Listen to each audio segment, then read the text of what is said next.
This is Raptor News. Christ versus Christ crucified. Jesus of Nazareth versus Christ crucified. We have two Christs in the Bible, each doing the opposite of each other. One is sent by God and the other is sent by the devil. One is the Christ and the other is the Antichrist. One is Let's sent get by in it and show you the difference between the two. Luke 2:7, and she brought forth her firstborn son, and that's the Virgin Mary. And she wrapped him in swaddled clothes and laid him in a manger. Now we have the devil, Christ crucified, Revelations 12:1. And there appeared a great wonder in heaven, a woman clothed with the sun, which is sun worship, and that is the morning star, which is Lucifer, and the moon under her feet, and upon her head a crown of 12 stars, and she being with child travailed in birth. So one is given birth on the earth, and one is given birth in the heavens. And God said, do not worship the host of heaven. You got deceived. Christ crucified versus Jesus of Nazareth, Matthew 15:24. But he answered and said, I am not sent but unto the lost sheep of the house of Israel, period. I was only sent to the men of Israel to bring them back to the Torah. Christ crucified, 1 John 4:14. And we have seen and do testify, whoever we are, that the Father sent the Son to be the Savior of the world. So he was sent to save the world, but the other one was sent to save the lost sheep of the house of Israel, to bring them back to the Torah. Not that he could save them, but to offer salvation. Jesus of Nazareth versus Christ crucified, Matthew 4:10. Then said Jesus unto him, for it is written, you shall worship the Lord your God, and him only, and serve him only, and him only shalt thou serve. You shall worship the Lord your God, and serve him only. He says, I, the Son of Man, did not come to be served. You can Google that and find that. The Son of Man did not come to be served. So you're not supposed to be worshiping Jesus of Nazareth. Now Christ crucified is a devil. Romans 14:18. For he that in these things serveth Christ is acceptable to God and approved of men, which is the false doctrine of men. Christ said, and laying aside the commandments, you are holding to the doctrine of men. The commandment is, thou shalt worship the Lord thy God and serve him only, as written in Deuteronomy. Jesus of Nazareth versus Christ crucified, John 5:30. I can of my own self do nothing. So God is all powerful, and he give his power to whomever he pleases, whenever he pleases. If you look in Acts, if you look into other verses, it said that God did all the miracles of Jesus. He did nothing. It's the same as with Moses, when Moses parted the Red Sea. God parted the Red Sea. Matthew 28:18. And Jesus came and spake unto them, saying, all power is given unto me in the heavens and the earth. Why would God in Malachi 3:6, who says he don't change, all of a sudden give his power to Jesus, Christ crucified? It's not true. Then you got a powerless God in heaven, right? It will never happen. Jesus of Nazareth versus Christ crucified, Matthew 10:5. These 12 Jesus sent out, instructing them, go nowhere among the Gentiles, because they were doomed to go to hell, and enter no towns of the Samaritan. He told the Samaritan woman, stop following us. We don't give our bread to the dogs. And that's how he spoke to her. But go rather to the lost sheep of the house of Israel. Mark 16:15. Christ crucified, the Antichrist, the devil, the one who goes the opposite of Christ. And he said unto them, go you into all the world and preach the gospel to every creature. When the real Christ said, don't throw your pearls to the swine, because they will trample them underfoot. And he was talking about the scriptures. Jesus of Nazareth versus Christ crucified. One is black and the other is white. Revelations 1:15 describes the black Christ. And if you watch my video, it's going to say, if you look for my videos, one of them is going to be that all the prophets that God sent were black. And his feet like unto fine brass, as if they were burned in the fire. So he's a dark-skinned man. The other is white, sent to white people. Galatians 2:15. We are Hebrews by birth and not sinful Gentiles. So it's describing Gentiles as being sinful. That's the reason why I put that. Ephesians 2:11. Therefore remember that formerly you are Gentiles in the flesh. So not only are Gentiles sinful, but they are considered to be the ones who come in the flesh. Romans 8:3. God sent his own son in the likeness of sinful flesh. And so they want you to believe that Jesus came in the flesh, that he was white, if you don't understand the meaning of that. So one Christ, the real Jesus of Nazareth, was like fine brass burned in the fire. He was dark, just like Solomon was saying, I am blacker than the tents of Kedar, right? All the prophets in the bloodline of Adam were black, if you don't know. And Gentiles, no book was ever sent to Gentiles. You have to get that, or else you guys are going to burn. Jesus of Nazareth versus Christ crucified. And Jesus said in Matthew 19:17, why callest me good? There is none good but one, that is God. But if you will enter into to life, which is the kingdom, keep God's commandments. That's the only way. And then he says he's going to tell the people who didn't keep the commandments to depart from him, right? And he's going to say, not everyone who says to me, Lord, Lord, will enter the kingdom. Only he who do the will of the Father. So it's those who are listening to God, and Christ is only going to tell you, he said he cannot speak a word of his own. The only words he can speak is with the words that God put in his mouth, like every other prophet.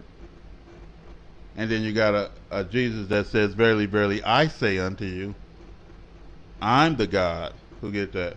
That's the Christ crucified, the devil. John 4:16. Jesus answered, no one comes to the Father except through me. Which makes no sense. Why? Because how do you go to Christ to get to God? You know, when God said, place no gods in front of me, place nothing in front of me, God come first. This is blasphemy.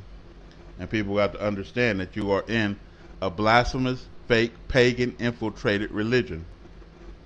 Jesus of Nazareth versus Christ crucified. John 20:17. Jesus never ascended to heaven. Jesus said unto her, touch me not, for I am not yet ascended to my Father. And so what does it mean? That means that he was 3 days in the tomb, according to the Bible, and he never went up to God, not 1 ounce. John 19:30. When Jesus therefore had received the vinegar, he said, it is finished, and he bowed his head and gave up the ghost. That means his spirit ascended to God. So one Christ ascended to God, and one Christ never ascended. This Christ says, no man can kill me. If no man can kill him, then he cannot be crucified. The other was sent to be killed by the world. So God would send his only son to be killed by creation, when that never happened any other time before. Neither the baptizing ever happened. Nobody in the Old Testament got baptized. This is blasphemy. And so I can give you more and more and more, but again, folks, you have to make a choice. You can keep believing in the pagan infiltration, that is the false image of the beast, or you could believe in the real Jesus of Nazareth. It is your choice. Anybody who believeth and maketh a lie shall enter into the lake of fire. What a dreadful choice if you choose Christ crucified versus Jesus of Nazareth. Some people want to do away with Jesus of Nazareth, period, because they know it's a contradiction between the two, as we just read. But you do not throw away your prophets or your people because somebody came in and infiltrated your books. This is Rap the News. Period. Okay. It's Back to destroy Egypt. it's me, your girl, the Talker Tiny, and I got some stuff here, you know. So I always do. Anytime I'm about to play one of these crazy ass pastors, supposed to be pastors, I always gotta, play the power first, and then watch these fools, just act up, and stuff like that. So True News, I want to personally welcome you. We are now in our 22nd year of independently and fearlessly reporting the true news. Even though President Trump only discovered in 2016 the existence of the fake news media, we've known about it for 22 years. That's why we named this weekday newscast True News. George Soros does not fund True News. Neither does the Rockefeller Foundation fund us. Likewise, we receive no funding from either left-wing nor right-wing foundations, political action groups, and billionaires. Who has funded True News for 22 years? Well, short and simple, Almighty God has provided the resources for us. And how does He do it? Men and women who are devoted to His kingdom generously crowdfund True News each month with generous voluntary contributions.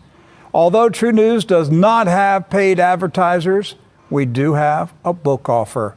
The book is Final Day, 10 Characteristics of the Second Coming of Jesus Christ. Final Day is not about the last days. It is about the last day. To my knowledge, this is the only Bible prophecy book about what happens on the very last day of mankind's existence on planet Earth as we have known it since the Garden of Eden. Now, the first 2 chapters are bonus chapters, and they document the occult history of John Nelson Darby's family in Ireland, Darby's high-level friends in Freemasonry, and Cyrus Schofield's checkered past as a flim-flam, con man, huckster, and swindler, and how Schofield reinvented himself from being a criminal to a Bible prophecy expert. The first 2 chapters are more than worth the cost of the book. Final Day is $29.95 plus shipping and handling. Order online at truenews.com. Click the Final Day banner at the top of the page or call 800-576-2116 or send a check or money order for $39.95 to cover your shipping and handling to Post Office Box 690069, Vero Beach, Florida. Our zip code is 32969. Final Day is a truth bomb that will explode inside your head. It will revolutionize the way you think about the second coming of Jesus Christ. Order your copy today. Your support makes it possible for True News to report topics and interview guests that are censored on the news networks and social. honestly, it'd be nice if I ordered a book, right? And he told the truth. It'd be so nice if I opened the book and I begin to read. Let me see if I could get it right here. Where's my little thing? Let's see. Let's see if he's popping like that. Let me see something. Perry and Pum. No, he ain't. Oh, because he said it. Yeah. Yeah. But anyway. Let's see.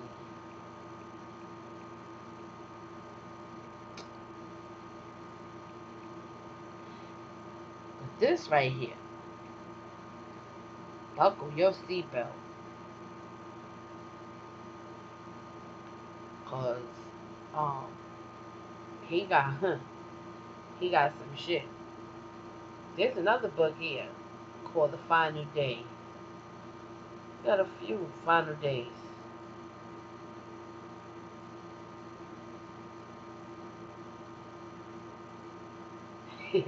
everybody wanna everybody wanna write a final day book. Man, listen. Now you got the last days here. The last days.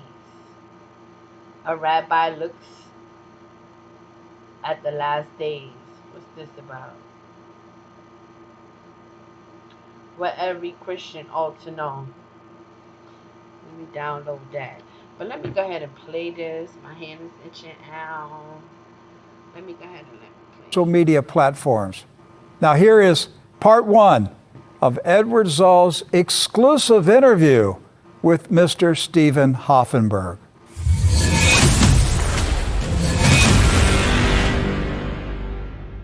Over the past 2 years, we have relentlessly pursued those who sought to rape our children and loot the kingdom. There have been heroes who risked death to reveal the secrets of the largest state-backed, international, blackmail sex trafficking spy operation in modern history. Likewise, there have been villains serving Satan and the flesh while failing to suppress the truth, intimidate victims, and hide their devilish deeds from the righteous seeking justice. But even with so much revealed, the insidious iceberg beneath the how and why Mr. Epstein and his Luciferian lieutenants tortured tens of thousands, blackmailed countless elite, and laundered billions over decades is still barely understood.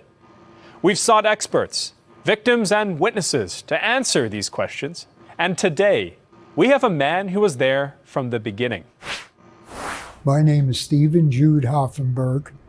I am involved with the Jeffrey Epstein story and billions of dollars of money, and I have spent 33 years following in detail each moving part and component of Jeffrey Epstein's mystery, and I have spent 9 years knowing Jeffrey Epstein, working at the same company, Towers Financial Corporation, and thereafter.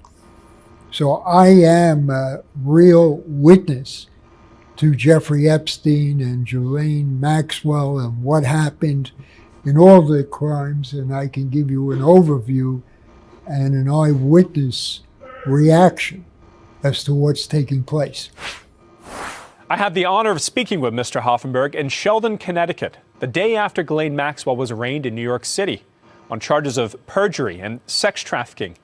And the things you're going to hear in this interview are both shocking and actionable. For many, even those who have followed the scandal religiously, the name Hoffenberg is not synonymous with the likes of Epstein and Maxwell, but it should be.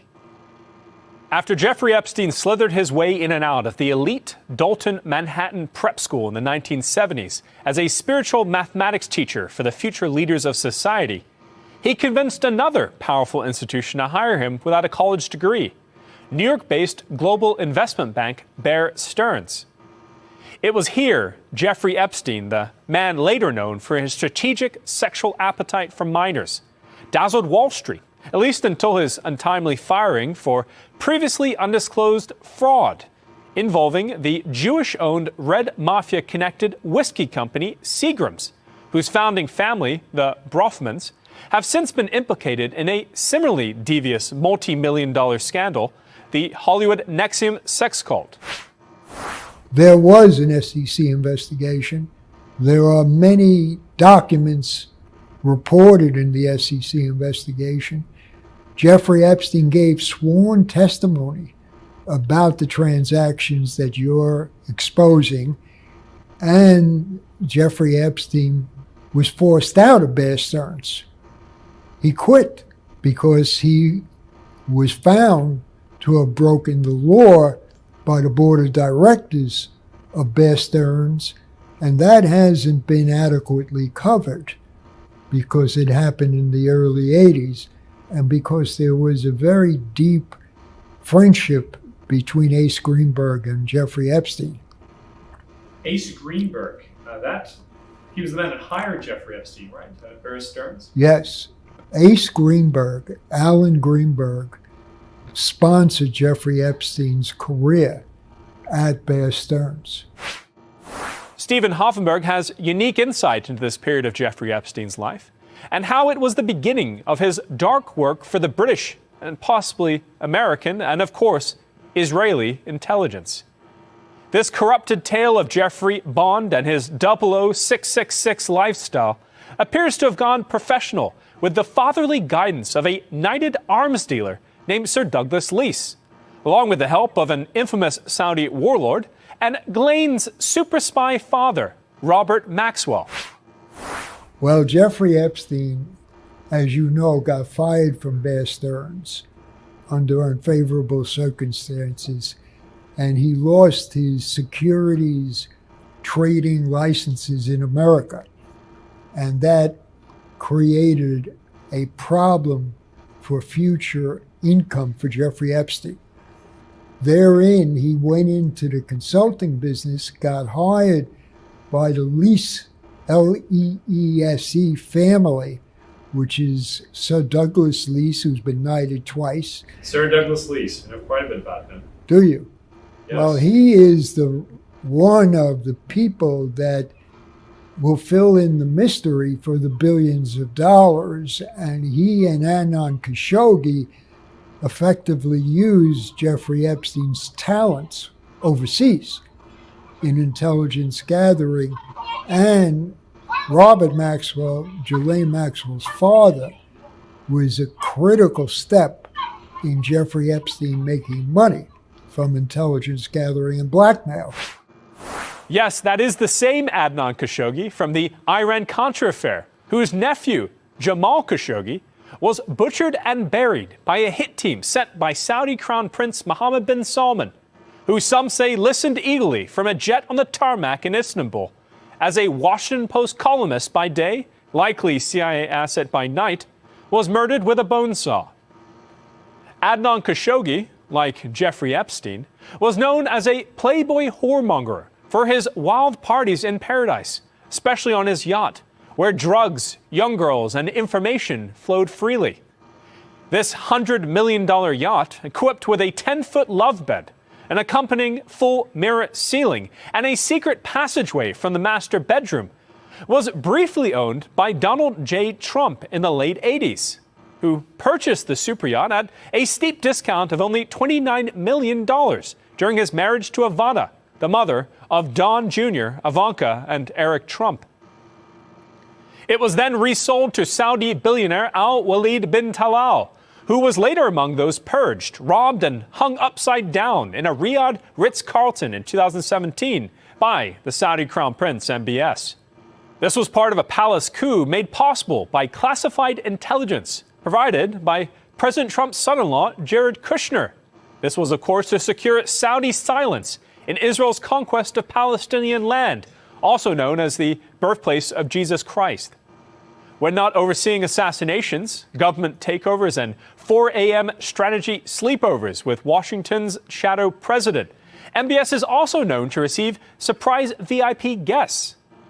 And on election night, November 2016, this included Adnan Khashoggi's best pupil, Jeffrey Epstein, who also cultivated a budding relationship with MBS, reportedly hosting him several times at his bugged New York sex mansion, memorialized by a framed photo of the two placed prominently inside the crime scene.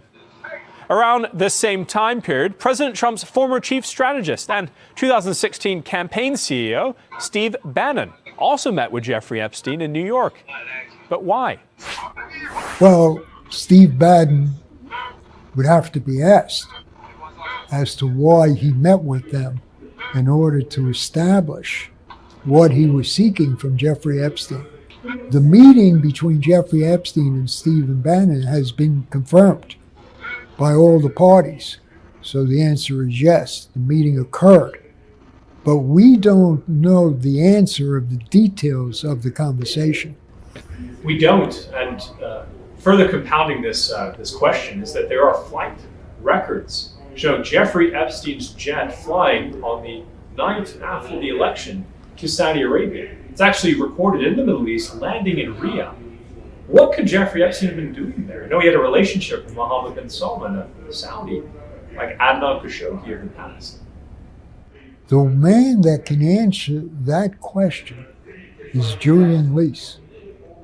Julian Leese, like Ghislaine Maxwell, can expose this entire scandal. Julian Leese, is that the son of Sir Douglas Leese? Yes, sir.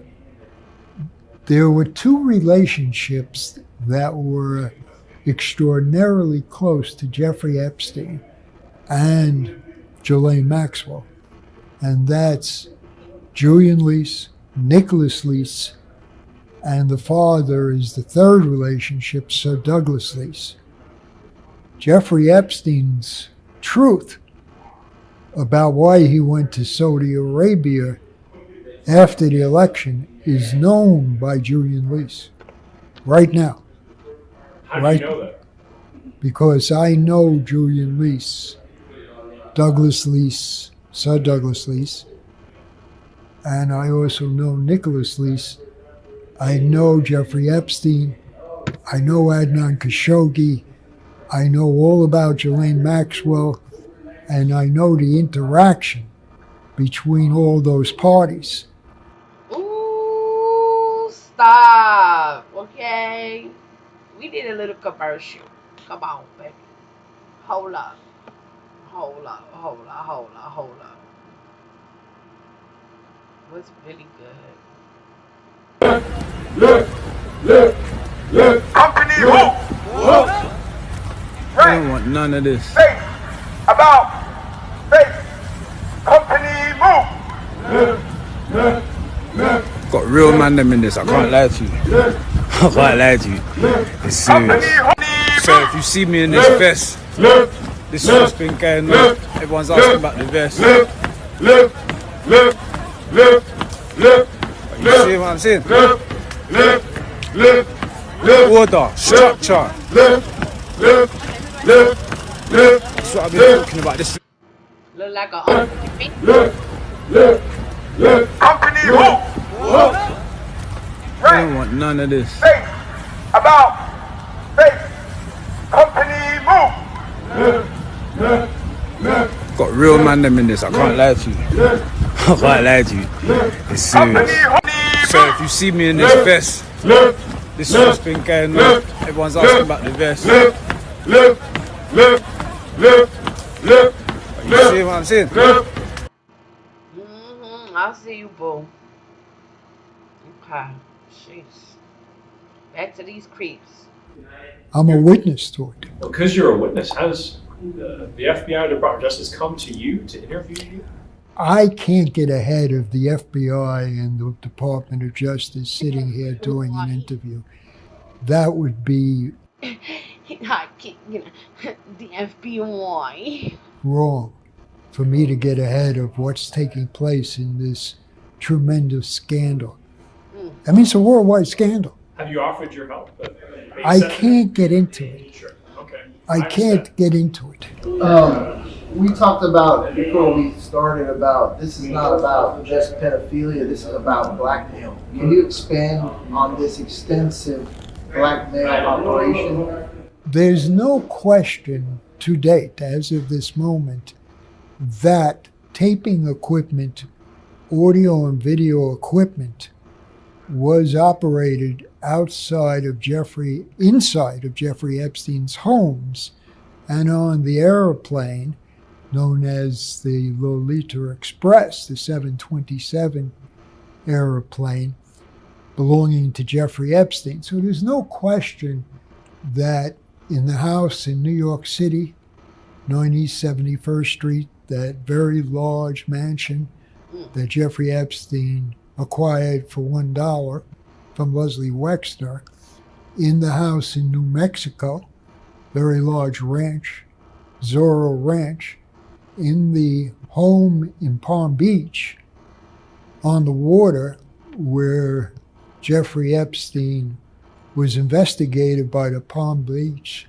Police Department and where the first crimes were alleged against him, besides the Towers financial crimes in the 90s, which Jeffrey Epstein rigged and got out of by removing his name. There is audio video in New York City, New Mexico, Palm Beach, Paris,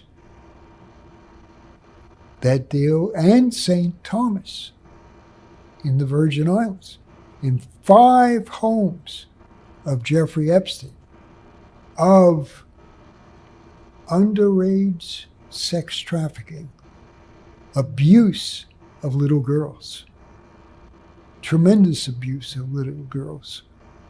That's one of the components of the scandal, besides the billions of dollars that can be seized by America.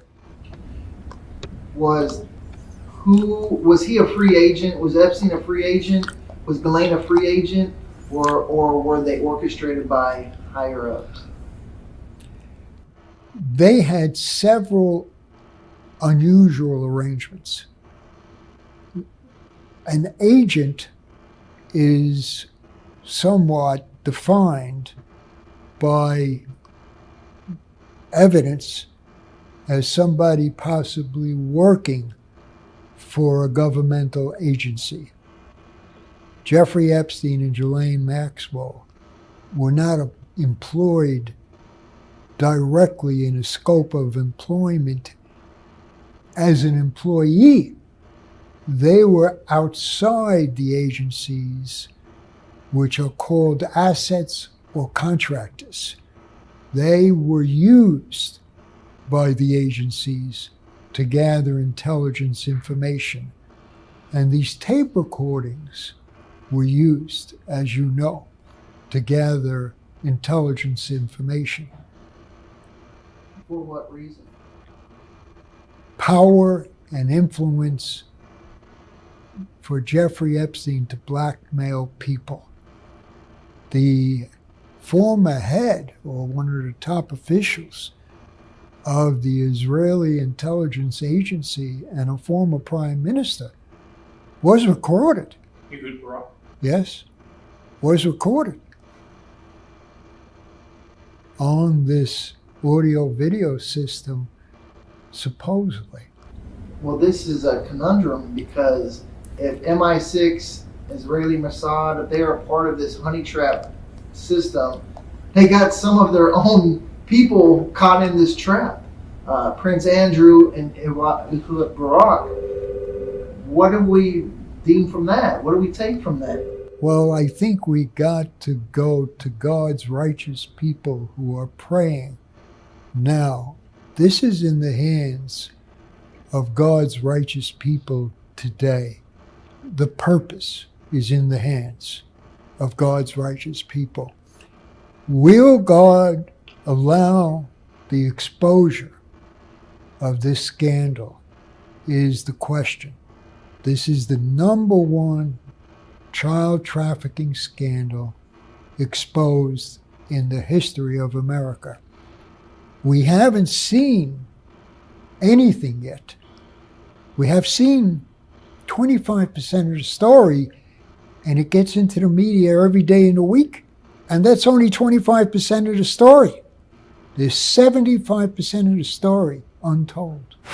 Flight records also show Jeffrey Epstein made a mysterious 5-hour stop on April 6, 2017 in Rabat, Morocco, one of only 4 countries in the world without an extradition treaty with the U.S. It is possible that before his arrest last year, Jeffrey Epstein was beginning to sense an end to his golden age of protection. After Maxwell's arraignment, the Daily Mail ran a special column on Epstein, written by investigative journalist Edward J. Epstein, no relation. They claimed that prior to the federal raid of his plane, the now dead pedophile told a close associate last year that he was in the final stages of buying a property in Morocco. Why Morocco and not Israel, the UK, or France, which similarly provide some level of protection against extradition? Well, there is a uniquely vibrant Talmudist community there, evidenced by the state-funded visit last May by Jared Kushner and Jason Greenblatt, both practicing Orthodox Jews and observant Kabbalists who came to promote the Middle East peace plan, but left fulfilling a lifelong dream of meeting a spiritual idol of Chabad. Could just be a coincidence. But back to the origin of the rumor that Epstein was preparing to flee or set up a new operation in Morocco before his arrest. The 85-year-old columnist is a former political science professor at Harvard and MIT and has written 3 books about the JFK assassination, including Deception, published in 1989, which drew extensively on interviews with retired CIA counterintelligence chief James Jesus Angleton. Now, this is memorialized with his stone in Jerusalem for his loyalty to Zionism and the political state of Israel. He also claims to have attended a one-on-one meeting with Epstein at his New York sex mansion in 2013 after receiving an invitation from the pedophile with a request to discuss his favorite book, Lolita. Written by a longtime friend, Vladimir Nabokov, the book is a pedophile fantasy novel about a man who kidnaps and repeatedly rapes a 12-year-old girl and appears to have been Epstein's inspiration for his sex plane, the Lolita Express, and the nubile breeding operation he reportedly had plans for at his Zorro Ranch in New Mexico. Edward J. Epstein has previously revealed the multi-decade-long relationship he had with Jeffrey Epstein, a man he does not hate and appears to defend, with comments like this to the Daily Beast in 2019 regarding victims the monster groomed. "I'm not sure he destroyed their lives," Edward J. Epstein said. "He paid them money, and they went on for 6 or 7 years giving him massages. I don't know if that destroyed their lives. Getting a massage or getting a girl to masturbate you doesn't necessarily destroy your life." According to Epstein, the journalist, he first met Jeffrey Epstein, the intelligence asset, in 1987 at a large Halloween party in Manhattan, and made a good enough impression to secure a personal introduction to his then new business partner, Stephen Hoffenberg. Mr. Hoffenberg confirms this account is true. This matrix of mystery, power players, and foul deeds sure sounds like what the rotten fruits of an unchecked international child sex spy blackmail operation would look like. One which Epstein insider Stephen Hoffenberg knew at its infancy and is fearlessly ready to testify about under oath. Well, when Jeffrey Epstein left Bear Stearns in the early 80s, he was fired by Bear Stearns in the early 80s. He went to work for a Towers financial principal named Sir Douglas Leese in the overseas investment banking component for the Douglas Leese companies. And he was an investment banker, marketing guy for the Douglas Leese companies. And Douglas Leese was a principal at Towers Financial where I worked. And so that starts at the 80s. Douglas Leese wanted me to approve the hiring of Jeffrey Epstein at Towers Financial for the sale of securities around the world in 1987. And they wanted to transfer Jeffrey Epstein out of the overseas market to a degree and have him more entrenched in Towers Financial, which was their target. They targeted the company Towers Financial, who had then $2.5 billion in business. Towers Financial collected $1.5 billion a year from customers and raised approximately $1 billion from Wall Street around the world. And they wanted to target that company so that they can embezzle money. And that was the plan, the embezzlement of Towers Financial. The Towers Financial case Mr. Hoffenberg is referring to was the largest financial Ponzi scheme in American history. That is, prior to Bernie Madoff's billion-dollar swindle. And it involved $460 million in criminal conspiracy to defraud investors, to which Mr. Hoffenberg pled guilty and served 18 years of a 20-year sentence in federal prison. Hoffenberg says Jeffrey Epstein was the architect of the scam and a genius with no moral compass who coldly groomed financial marks into investing away their life savings. 91-year-old Verena Brun from Granbury, Texas, was one of his victims, losing $112,000 of what was supposed to be her retirement. She told the Washington Post last year that somebody should know that Epstein did a number on a little teacher in Texas. Any notion that Jeffrey Epstein was simply not part of this multi-million-dollar Ponzi scheme fails to explain why his name appears clearly in this list of checks totaling $215,000 issued by Stephen Hoffenberg and drawn from the United Fire and United Diversified accounts among the countless organizations defrauded. These documents were part of the 1991 lawsuit brought by James Schweit, then director of the Illinois Department of Insurance.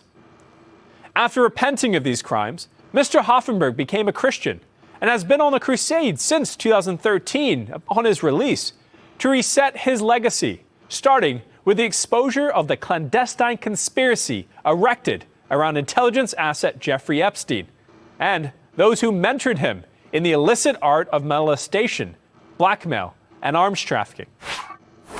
So Douglas Leese was an arms dealer as a career component to the majority of his income.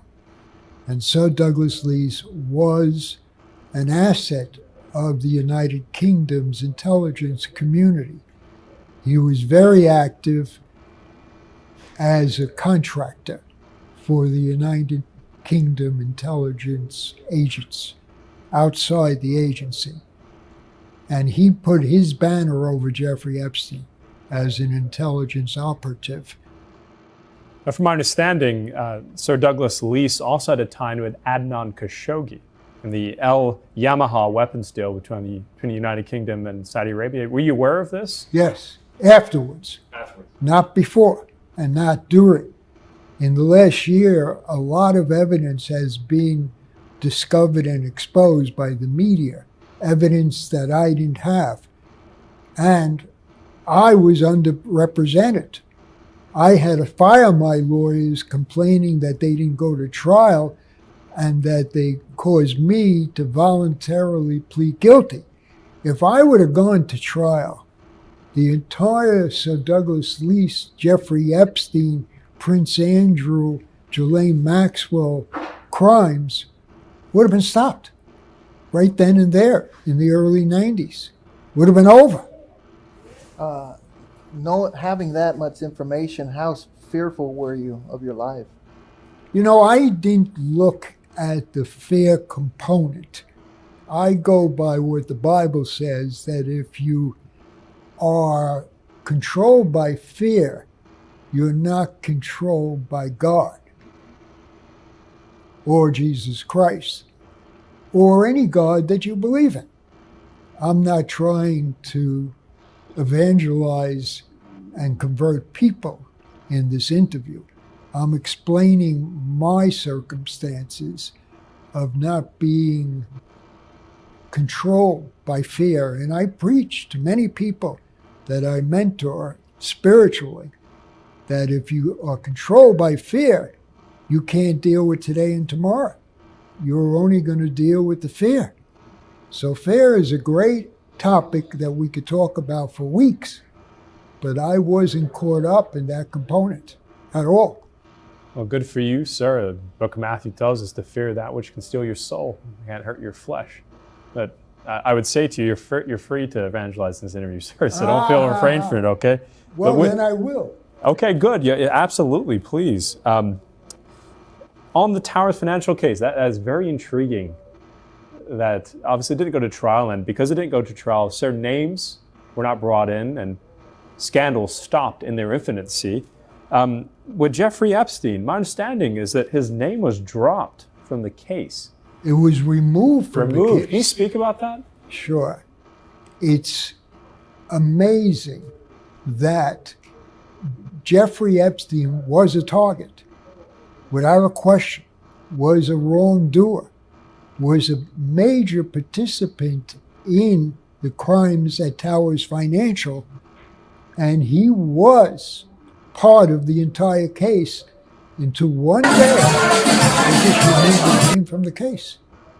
And there's never been an explanation from that day forward. And the Washington Post found the transcripts that the grand jury had seen, wherein Jeffrey Epstein's name was simply removed.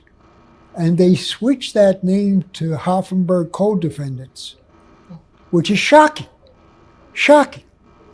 that happened. Do you believe his name was removed because of ties to intelligence, the intelligence agencies that you've listed? I'm told that there was a tremendous effort taking place that removed Jeffrey Epstein's name from the Towers financial scandal. Tremendous effort taking place. Can you share some details about that effort? Well, Jeffrey Epstein was a mastermind in the Towers financial $2.5 billion of problems, scandal. And I was manipulated by Jeffrey Epstein, Sir Douglas Leese, Julian Leese, and Nicholas Leese into what took place. And that is amazing today that we're first looking at how Jeffrey Epstein's name was removed from the billions of dollars of Tower financial scandal. What appears throughout Jeffrey Epstein's professional and personal life, he got help from higher powers. And even going back to his time as a college dropout and teacher at Dalton School. We don't know how he got hired to such an elite academy.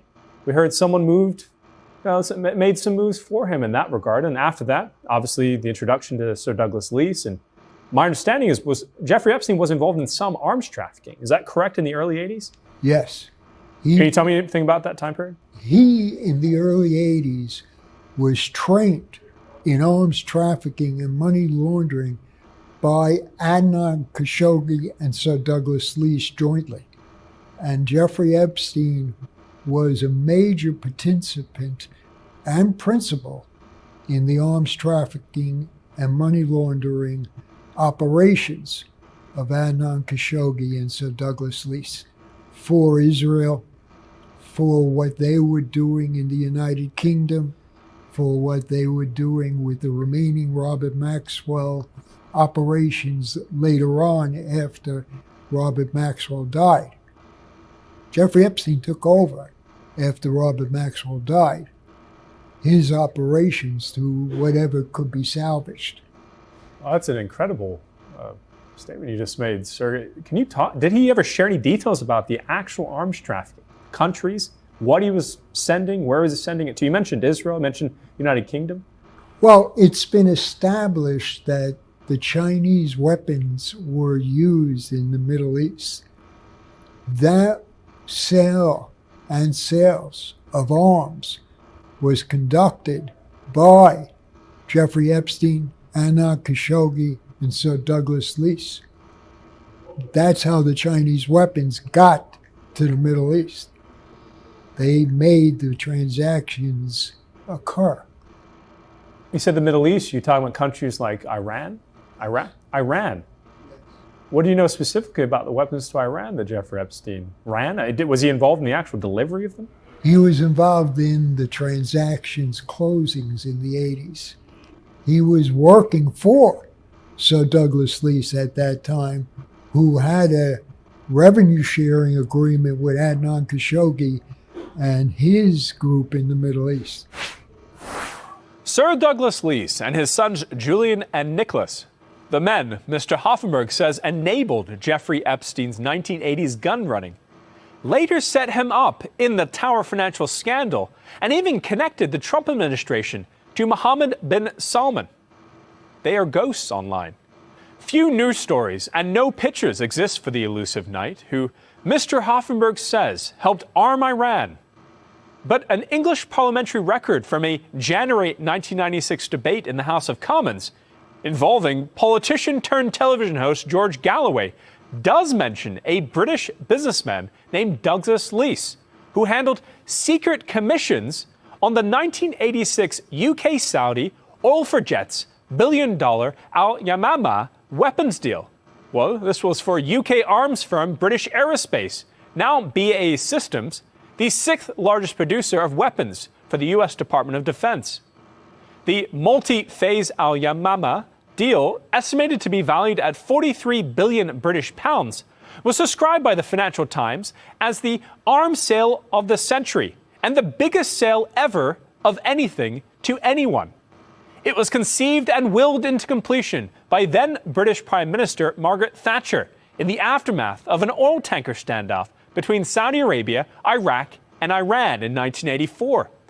According to a September 1985 report published in British military magazine Jane's Defence Weekly, the British government had pulled out all the stops to gain the contract, including Prime Minister Thatcher conducting a personal sales campaign for what Rupert Murdoch's News of the World newspaper would hail as Maggie's Bonanza. Aircraft are very expensive these days, and so you don't want them to have just one role when that one role is advanced training. So they also are being adapted for strike capacity, a ground strike capacity, which is why you've got these on. So they're very good not only for advanced training, but for striking from air to ground. No, I'm a Prime Minister. I have to say the super saleswomen do their job. The deal, which we now know involved Jeffrey Epstein through arms dealers Sir Douglas Leese and Adnan Khashoggi, had, however, major geopolitical complications, one being that Saudi Arabia was still at war with the political state of Israel, and England was now selling them offensive weaponry. This fact alone prompted an international pressure campaign involving no less than 51 sitting U.S. congressmen who directly petitioned Baroness Thatcher, arguing that the deal would accelerate a Middle East arms race and arm the enemies of Israel.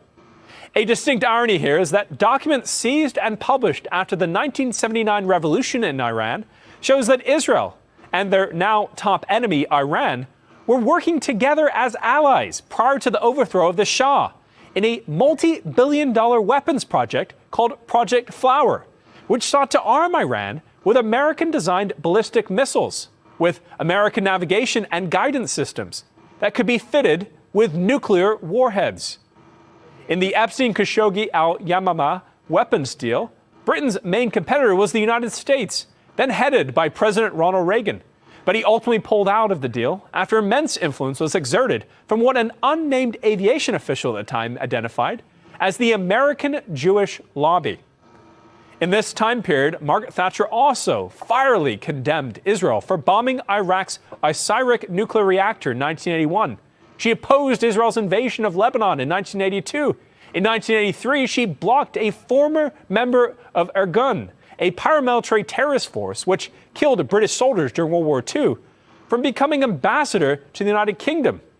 Now, she also wholly denounced Israeli Prime Minister Menachem Begin's expansion of settlements into Palestinian land, and improved relations with the PLO to the point of promoting a policy of self-determination, better known as statehood.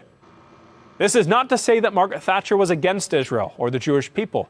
To the contrary, she became the first British Prime Minister to visit Israel in May 1986, the year the Epstein-Khashoggi arms deal was signed, and saw Israel as a strategic asset in the nuclear standoff with the Soviet Union, seeing the relatively new nation as a lone bulwark of democracy in a pretty unpleasant area. She also was elected and kept in office, in part, thanks to the support from a solidly Jewish constituency in the northern London suburb of Finchley. And her allies in the Zionist community still clearly see the Iron Lady as an ironclad embedded ally. Why this all matters is that however pro-Israel her allies proclaimed her to be, the Epstein-Khashoggi al-Yamama arms deal was seen by most Israeli officials at the time as a move against Israel, not for it. Israel's Foreign Minister Moshe Arens is quoted by the Times of London expressing deep displeasure at the Prime Minister personally and considered her actions to be a significant deviation from past British policy, such as the tenets of the pro-Zionist Balfour Agreement. Bringing what we now know about Jeffrey Epstein's brilliance in blackmail, at least in his ability to help collect it on powerful people on behalf of intelligence agency handlers, you have to wonder that if Israel concluded they could not stop the arming of their enemies, they may have been content with weaponizing and benefiting from knowledge of the scandals committed to bring the deals to fruition. Taken to the extreme, this kind of blackmail material could explain the unexplainable, seemingly bipolar behavior by Western leaders at the time in relation to Israel, and have easily been used to tip the scale for Western military intervention in the 1990 Gulf War, involving both the UK and Saudi Arabia, and during Margaret Thatcher's last year in office. This also calls into question the decision by the UK to join George Bush's 2003 invasion of Iraq, an action deeply opposed by the British people at the time and to this day.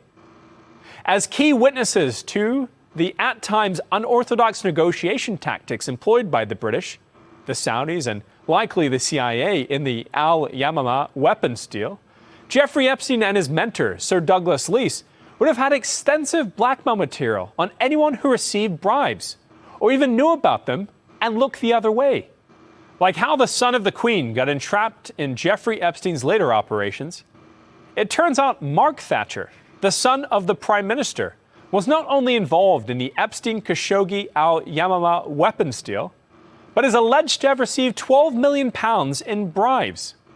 In October 1994, the Sunday Times quoted tape recordings leaked to the paper by Saudi Arabia's first Secretary of the United Nations, Mohammed Kawili, who defected to the U.S. and was granted political asylum that year. The tapes were made by Saudi intelligence agents while monitoring rival bids by Britain, France, and the United States, and detailed the role Mark Thatcher played as a middleman between his mother, the Prime Minister, and a Syrian millionaire named Wafiq Syed.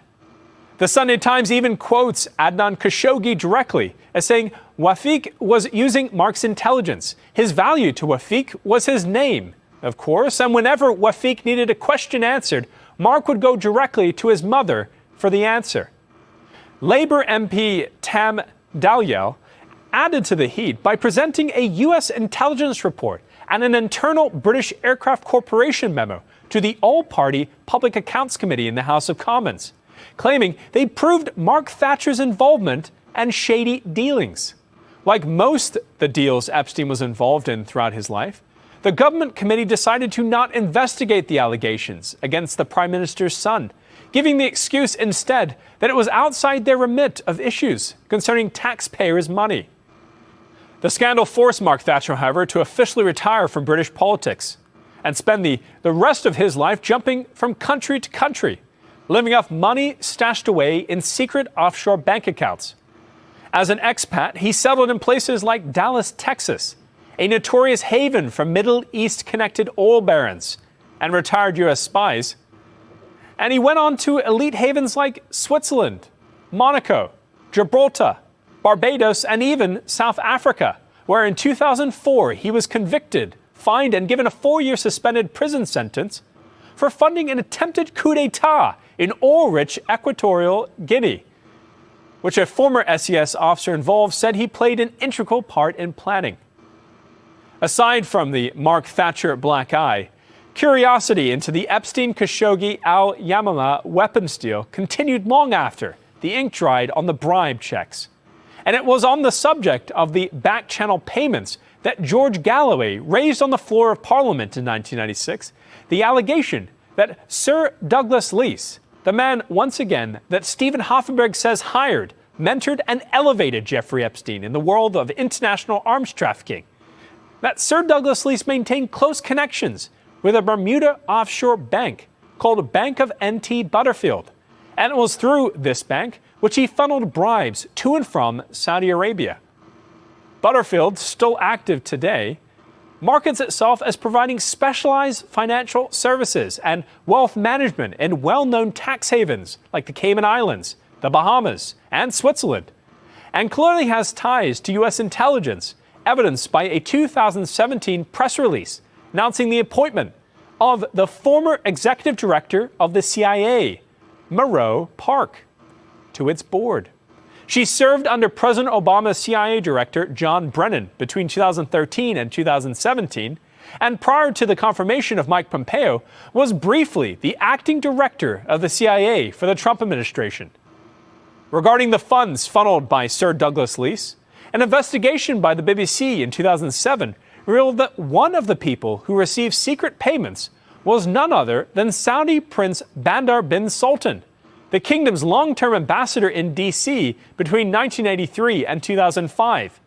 He reportedly received 120 million British pounds, that's a year, for over a decade, amounting to over $1 billion from BAE Systems for the deal his father signed as defense minister. Prince Bandar of course, was intimately involved in that deal, reportedly meeting with Margaret Thatcher on many occasions in 1985, including once in Salzburg, Austria, the home country of Jeffrey Epstein's third mysterious passport, issued and used around this time period to enter at least 4 different countries: France, Spain, the United Kingdom, and Saudi Arabia, which the passport had a home address for, as well as a fake name.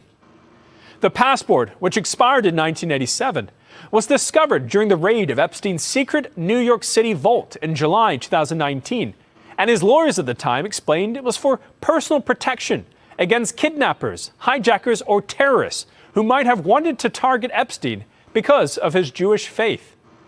True News previously detailed how this passport's issuance overlapped with the time mega group billionaire Ronald Lauder, now president of the Jewish World Congress, served briefly as U.S. ambassador to Austria, and directly after serving as the Reagan administration Deputy Assistant Secretary of Defense for European and NATO policy. Could the largest weapons deal in UK history, involving NATO member the United Kingdom, and a threat of arms going to an enemy of Israel, have been within the purview of Lauder's role? It'd be important to mention that Ronald Lauder is also a longtime friend of President Trump and helped organize a B'nai B'rith tribute dinner in 1983 with him for his Jewish mafia-connected mentor, Roy Cohn. Roy Cohn represented a very dear friend of mine that had a very major business, family legacy, and was extraordinarily wealthy. His family was extraordinarily wealthy. And yes, Roy Cohn was a lawyer for President Donald Trump. And Roy Cohn, you would categorize as a mentor, somebody President Donald Trump respected, really thought he was highly intelligent in understanding the rule of law, and somebody that assisted President Donald Trump with his legal activities in the Trump Organization. The relationship was very substantial. Also a chairman of that dinner was Alan Greenberg, the head of Bear Stearns, and the man that hired the underqualified Jeffrey Epstein to move from spiritual math tutor at Dalton to a wolf on Wall Street. Epstein was subsequently fired the year this dinner took place. Lauder is also good friends with Prime Minister Benjamin Netanyahu, who he has politically and financially supported over the years, including in 1998, where he served alongside now convicted pedophile Lebanese businessman George Nader as an Israeli peace envoy to Syria. Yes, that is the same George Nader, pictured here with President Trump, convicted and sentenced this year to 10 years in prison on child sex charges, who Jared Kushner hired to negotiate his peace deal on partitioning Palestine due to his decades-long experience and extensive network in the region. Back to the Epstein weapons deal of the century, a story published by The Guardian in 2013 notes that so much back-channel money was laundered as bribes to Saudi officials through an offshore company named Poseidon that Saudi Prince Bandar was able to buy a 2,000-acre village in Oxfordshire, a British enclave home to the elite Ivy League school attended by Ghislaine Maxwell and Rhodes Scholar William Jefferson Clinton. Money was even allocated under the misleading phrase support services for a slush fund amounting to 60 million British pounds to provide Saudi Prince Turki bin Nasser, the Sultan's son-in-law and head of the kingdom's air force at the time, with extravagant holidays, fleets of classic cars, plane loads of shopping, and blonde girlfriends. These payments are alleged to have been transferred through a Lebanese politician named Mohammed Safadi, acting as Nasser's proxy. Coincidentally, Prince Nasser was among those detained at the Ritz-Carlton by MBS. And this was part of the Kushner-Saudi purge of the royal family in 2017.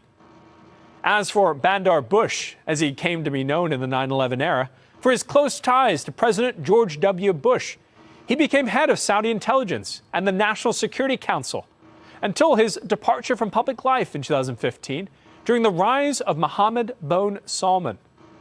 Bandar Bush is seen as one of the primary players involved in the funneling of weapons and cash to terrorist groups in Syria and Iraq. A modern-day Adnan Khashoggi, some who study this resume may say. As for Adnan Khashoggi's business partner on Al Yamama, the mysterious Sir Douglas Leese, which Mr. Hoffenberg says was British intelligence and key to understanding Epstein's bond to international espionage, well, he is identified in a story published in 1999 by the British newspaper The Independent as a Miami resident and multi-millionaire businessman who made his fortune putting together defense packages for governments around the world. The story was about a $60 million racketeering lawsuit being brought in federal court in South Florida by Sir Douglas Leese. Now, this was against the Moores family, owners of the now defunct British sports gambling empire Littlewoods. It was at these stores where many British football fans in the 80s and 90s bet their way into poverty, to the profit of the Moore family, while obsessing about football clubs now predominantly owned and financed by Jewish and Arab billionaires. Sir Douglas Leese's lawsuit accused the heirs of one of the richest British family dynasties of paying bribes to spy on the spy by bugging his phone and stealing his mail. Sir Douglas Leese and his sons Nicholas and Julian are also described as experienced Far East hands who ship things to the Far East, inferring they knew how to navigate the governments and laws in Asia and possibly the Middle East. Other stories published by The Independent during this battle between the Littlewoods and the Leeses notes that Sir Douglas Leese owned a Far East trading company called Lorad, registered in the Virgin Islands, in vicinity of Jeffrey Epstein's sex island. In one case, Lorad worked with a Chinese government-controlled defense and electronics manufacturer called Norinco, who had a deal to sell washing machines to Littlewoods, while at the same time providing weapons to Sir Douglas Leese's Lorad. Norinco was founded in 1988, the year after Jeffrey Epstein began working with Stephen Hoffenberg from a referral by Sir Douglas Leese, and today operates as one of the world's largest defense contractors with an annual income of $62 billion. Supplementing his work in the international business, arms trafficking, and espionage world, Sir Douglas Leese also appears to have joined an infamous secret society tied to the mysterious death of Supreme Court Justice Antonin Scalia. In February 2016, Justice Scalia was found dead with a pillow over his face at a West Texas ranch near the U.S. border with Mexico, a Wild West riddled with bones of undocumented men, women, and children, and rumors of hunts involving human prey. Justice Scalia had traveled to the ranch without his security detail of U.S. Marshals, and coincidentally, at the same time, a meeting was being held by an exclusive global fraternity for hunters, the International Order of St. Hubertus.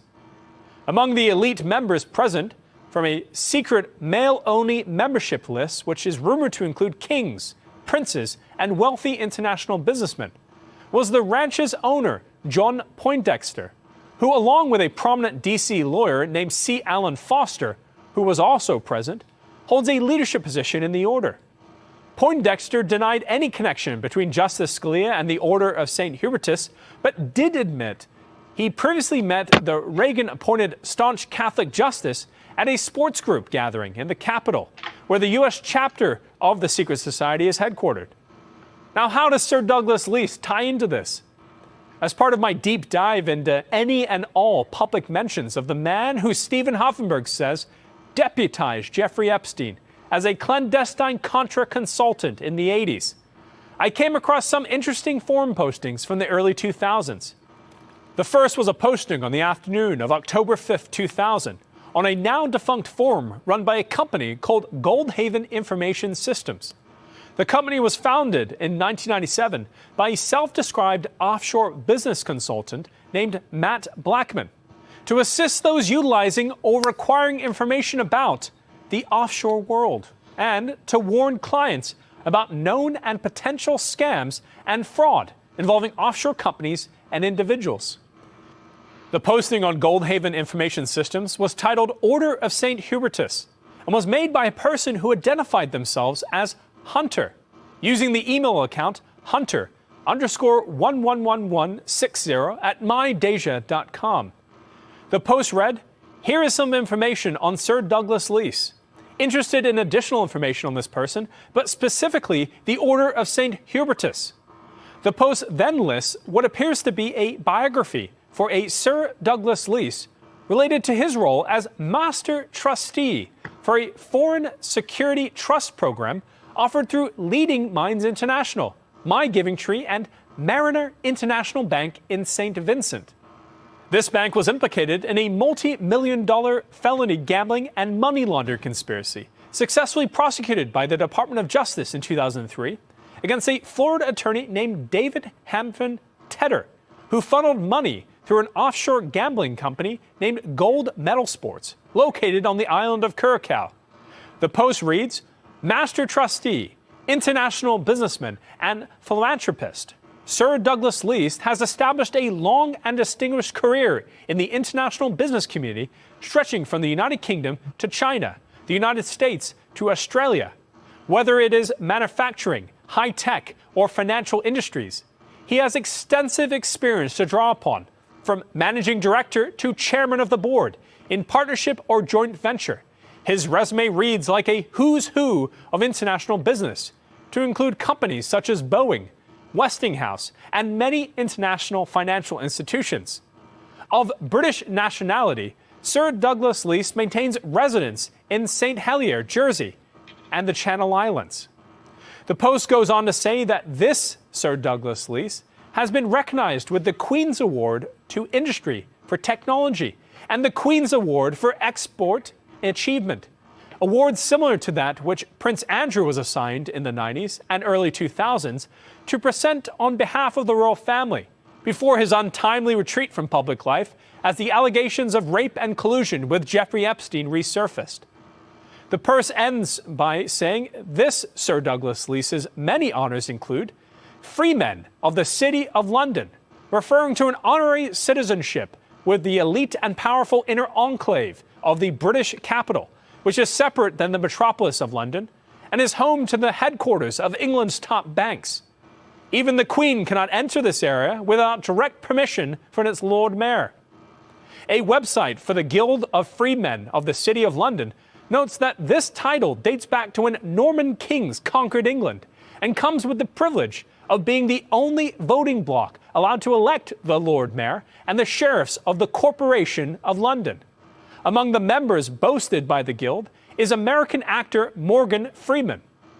This Sir Douglas Leese's other titles include Honorary Consul, Channel Islands for St. Vincent and the Grenadines, a former British colony now part of the Queen's Commonwealth Empire, and Knight and Grand Prior of the Order of St. Hubertus.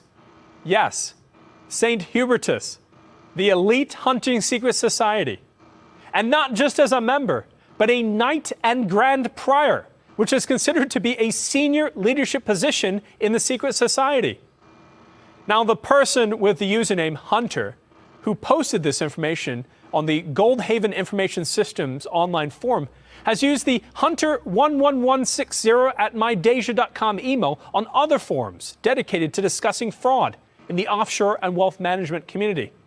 Now, this includes a community on one of the first discussion boards in the United States, the Delphi forums. And on that forum, the mysterious user posted 2 months prior to the Sir Douglas Leese Order of St. Hubertus post that he possessed another email address, scambust@hushmail.com. The true identity of this poster is currently unknown, but what is known is that this posting in 2000 was done before Sir Douglas Leese was ever tied publicly to Jeffrey Epstein, and 16 years prior to the Order of St. Hubertus being on anyone's radar. It was also well after Mr. Hoffenberg took the fall for the Towers Financial Ponzi scheme that he alleges, and court documents confirm, absolutely included Jeffrey Epstein and Sir Douglas Leese. For the record, the first real public association of pedophile spy Jeffrey Epstein to his arms dealer and knighted money manager mentor Sir Douglas Leese was done in 2003 by Ghislaine Maxwell's friend Vicky Ward in a puff piece profile published in Vanity Fair titled The Talented Mr. Epstein. The piece has one vague line that mentions Sir Douglas Leese, and it is quoting Stephen Hoffenberg, saying that he was introduced to Jeffrey Epstein by Douglas Leese, a defense contractor. This was before Epstein's first prosecution for sex crimes in 2005. Mr. Hoffenberg was credible then, and he's credible now. And it's because of his emphasis on the importance of Sir Douglas Leese that I looked into the man's past and what has been said about him online. In addition to that first eye-opening post, I found another mentioning Sir Douglas Leese and the secret society on a forum run by offshorealert.com, a Miami-based website, which its founder, David Marchant, bills as the unofficial financial regulator for its decade-long work in exposing tax frauds, Ponzi schemes, and money laundering. Under the slogan, "The pen is mightier than the fraud," Mr. Marchant hosts a popular conference every year for those involved in the tax haven and wealth management industry, as detailed by a story published in 2009 in the Wall Street Journal. According to the Journal, at least 11 people have been charged with crimes based on scams Mr. Marchant has exposed on offshorealert.com, and at least 5 have gone to prison. Marchant himself boasts in an interview in 2012 that he's never lost a libel action, never published a correction or apology to any plaintiffs, and never paid or been required to pay 1 cent in costs of damages for the information he has published since 1996 on offshorealert.com. A pretty reputable blog, I'd say.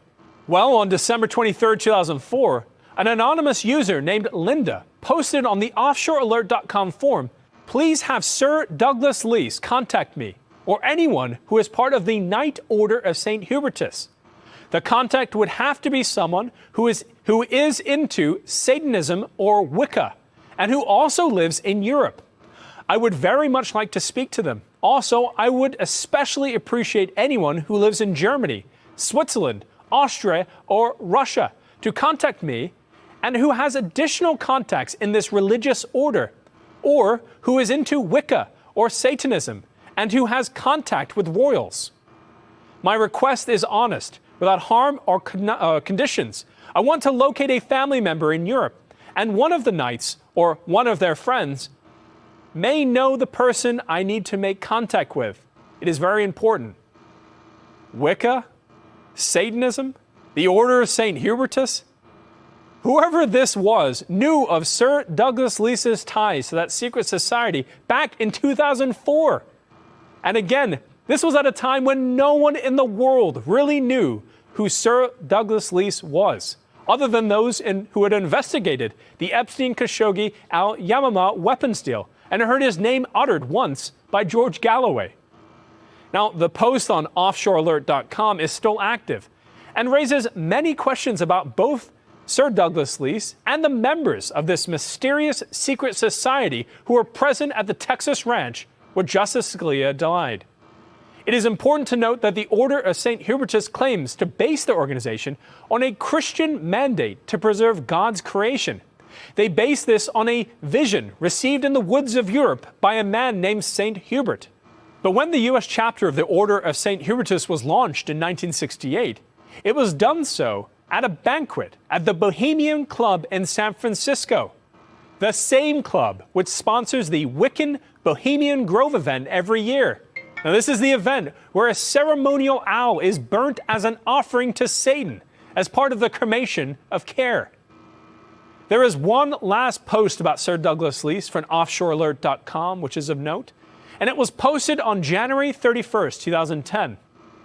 An anonymous user said, "I have such unusual memories of him in the 70s when he had a house in Belgrave Mews 14, when he had bought Lord Long's Wrexhall estates and gave very unusual parties." Very unusual parties? Like the sex parties that Jeffrey Epstein is famed to have held at his various properties around the world? Or the ritualistic orgies with young male and female prostitutes, which are said to have taken place at the Bohemian Grove? It's probably just referring to an awkward networking mixer with bad company and rotten hors d'oeuvres, right? Well, as it turns out, this post is more than murmurs of a madman online, because there is record of a Douglas Leese living in a South Wrexhall manor in southern England, according to the memoir of a lifelong English farmer named Michael George Pope. In a 2015 post detailing his family's legacy, Mr. Pope said that in the late 70s, a Douglas Leese had given some wonderful introductions to people in Australia and had sold him farming land in Wiltshire, a southwestern county in England which borders Oxfordshire, home to the village Bandar Bush bought with his Al Yamaha bribe money.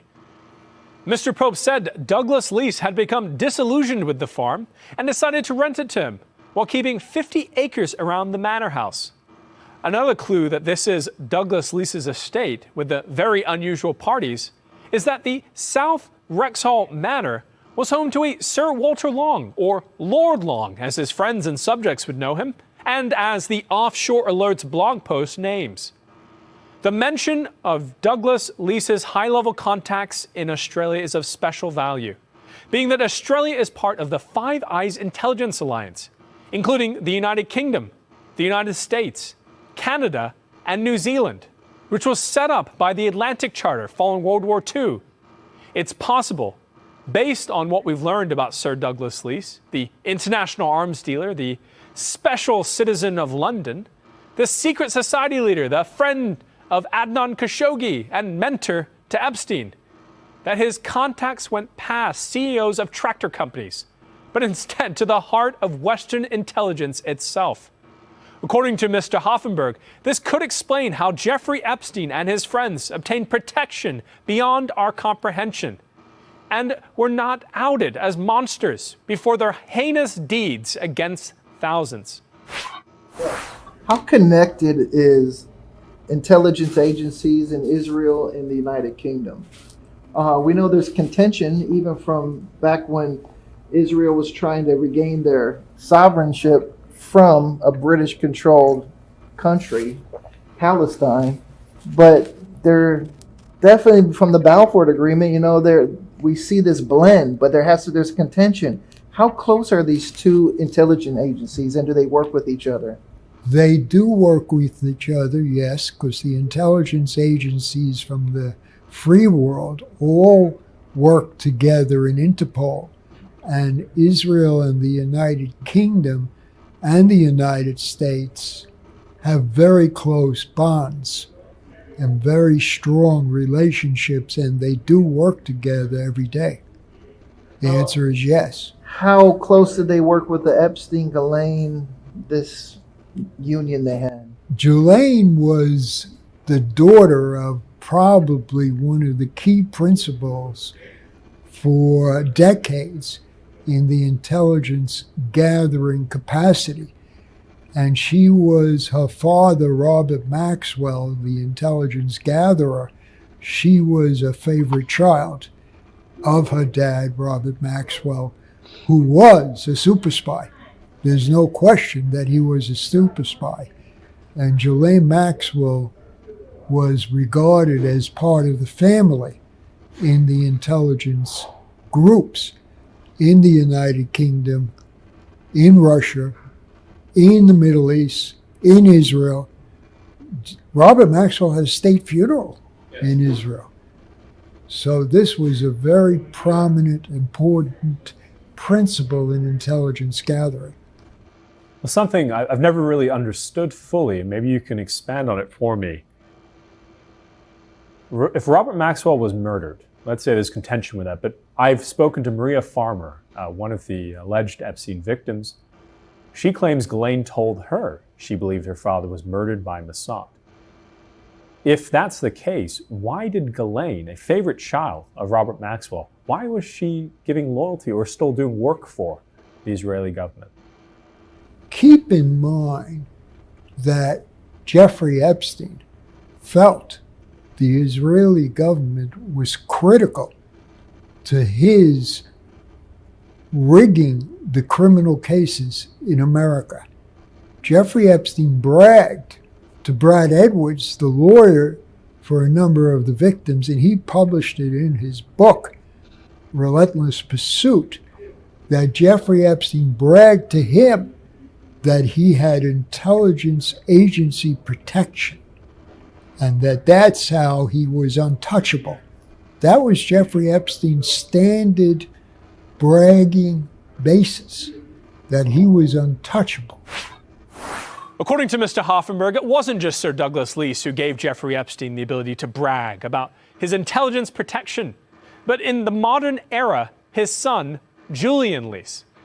Like his father, the digital footprint for Julian Leese is conspicuously absent. However, one small digital breadcrumb does exist. Following the death of Jeffrey Epstein in August 2019, a local paper in Southgate, Michigan, called the News Herald, published a story with the headline, "Downriver Nonprofit Received Donation from Foundation Associated with Jeffrey Epstein." The title goes on to say, organization refuses to detail how it spends its money or what charitable activities it funds. The body of the article reads, in the 2017 tax year, the International Police and Fire Chaplains Association received $50,000 from a foundation with ties to Epstein called Gratitude America Limited. The U.S. Virgin Islands-based foundation made over $1 million worth of donations that year, ranging from $10,000 for the Crohn's Colitis Foundation to $370,000 for the International Peace Institute. The director of the executive board for the charity, which received the mysterious donation from Jeffrey Epstein, told the paper he didn't know Epstein and that it was a friend of a friend who called the convicted pedophile and brokered the donation, which covered almost their entire yearly operating cost. He then named his friend as Julian Leese from England, who took a 50% finder's fee for convincing Epstein to donate. I spoke with the director of the Michigan charity that worked with Julian Leese, and he informed me that he has remained in close contact with Sir Douglas Leese's son, and that Julian has turned from his father's past and become a Christian. According to the director, who also serves as a pastor of a congregation in a small town in Michigan, Julian Leese is currently living in South England, awaiting his return to the United States once an issue with his family's passports are. They kill me with that shit. He became a Christian. Like, okay. Like, that's supposed to justify. Oh my goodness, they so sick me with that shit. All you gotta be is a Christian, and you are saved from hell. I said I was gonna behave myself, but I don't know how much motherfucking longer I can take. The fuck? Yeah, they be doing the most. Pay close attention to these fools. Resolved. I've reached out to both Julian and his wife for an interview. They've yet to get back to me. But I was able to gather some interesting information from his friend in Christ. Jeffrey Epstein had planned to give a substantial donation to the police chaplains charity in 2018, but cut it off and refused to give any more money because the charity refused to stop using their money to help the black community. Who would have thought Jeffrey Epstein was a racist as well as a rapist? Additionally, Julian Leese had confided in my source that he was once invited to. Say what? Come again. You cannot make this shit up, babe. Wait. Rewind. Come again. Un poquito, little bito. Hold up. Not too much. Dang. Town in Michigan. Julian Leese is currently living in South England, awaiting his return to the United States once an issue with his family's passports are resolved. I've reached out to both Julian and his wife for an interview. They've yet to get back to me. But I was able to gather some interesting information from his friend in Christ. Jeffrey Epstein had planned to give a substantial donation to the police chaplains charity in 2018, but cut it off and refused to give any more money because the charity refused to stop using their money to help the black community. Who would have thought Jeffrey Epstein was a racist as well as a rapist? Additionally, Julian Leese had confided in my source that he was once invited to meet with Jeffrey Epstein at his New York City sex mansion, but was asked to leave when former President Bill Clinton showed up. As for Sir Douglas Leese, Julian Leese's father, he's dead, and not often talked about by the family as they try to start a new life away from the Epstein spy matrix. But for those who can't as easily forget, the saga continues. And Stephen Hoffenberg has quite a lot more to share in part 2. Y'all know y'all play too much. These dogs was beasts in the fields. Serpents. Pagans.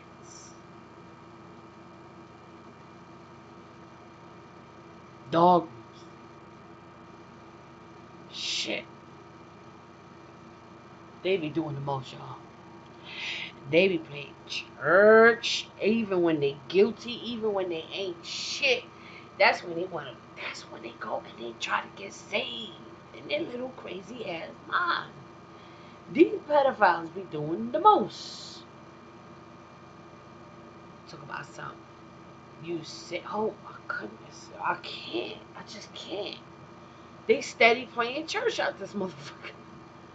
Anyway, that was the story of what they was reporting on, and I couldn't help but to listen to it with you for the first time. I was hearing it for the first time myself. Because honestly, I don't really care about all that like that messy shit and all that distraction shit.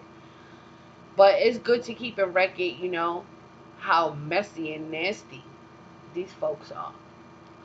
The left and the right. Oh, you ain't shit. The left and the right. You ain't shit. Motherfucking shit. You ain't shit. Damn, you know you ain't shit. They play these little political arena games on folks, right? And the left and the right and this. No. We not separating y'all, motherfuckers. You get charged as a hoe for your bullshit. You know what I'm saying? Y'all hoe ass bullshit. You know what I'm saying? They be trying to act like, oh, we divided. Bitch, when was you ever on my motherfucking team? When? When was we ever on the same team? Now they want to talk about divided. As long as these motherfuckers can stay on the top and they just need you to fight to be at the bottom. Oh my goodness. Man, listen. Somebody get this motherfucker. Shit. Come get this motherfucker. Get the fuck on. See? Please, if you have any children, do not watch me with your children, please. Like, that's why I try to do night shows. Because I ain't got time to be, you know what I'm saying? Like, for real. And, as a matter of fact, anyway, it is what it is. But I be trying to, like, make sense of stuff, you know what I'm saying? Because folks be out here doing the most playing with your souls. And everything that you got to endure, all the mazes. How many more mazes we got to go through before we get to the, you know? Harry Tubman said, I freed 1,000. Could have freed more if they only knew they were slaves. Damn. Folks play too motherfucking much for me. How is it that you want to be, you know, and oh my goodness, talking about that shit. There's this thing I was reading. In order, what was it? Let me see. Let me go back to it. Because I got to get this. Ha. This shit will freak some of y'all out. But see, y'all the problems. Y'all the problem. Y'all the motherfuckers. They're going to be in those woods, going through the moles, doing the moles, getting weeded out. Period. I know one thing. I'm looking for this thing I gotta show y'all. This shit is crazy. No, it's over here. I got some. I be doing me all over the place. You feel me? Period. Now listen, this right here is serious. Let's get it. Let's get into this. Y'all gonna freak out on me. Listen. Let me tell you, brother, something. This ain't for you. if you feel some kind of type of way, this is not, you could disclude yourself. You see what I'm saying? I'm not here to shove nothing down nobody's throat. I'm just here to make sense of shit, you feel me? You stay comfortable in your captivity if you like. You feel me?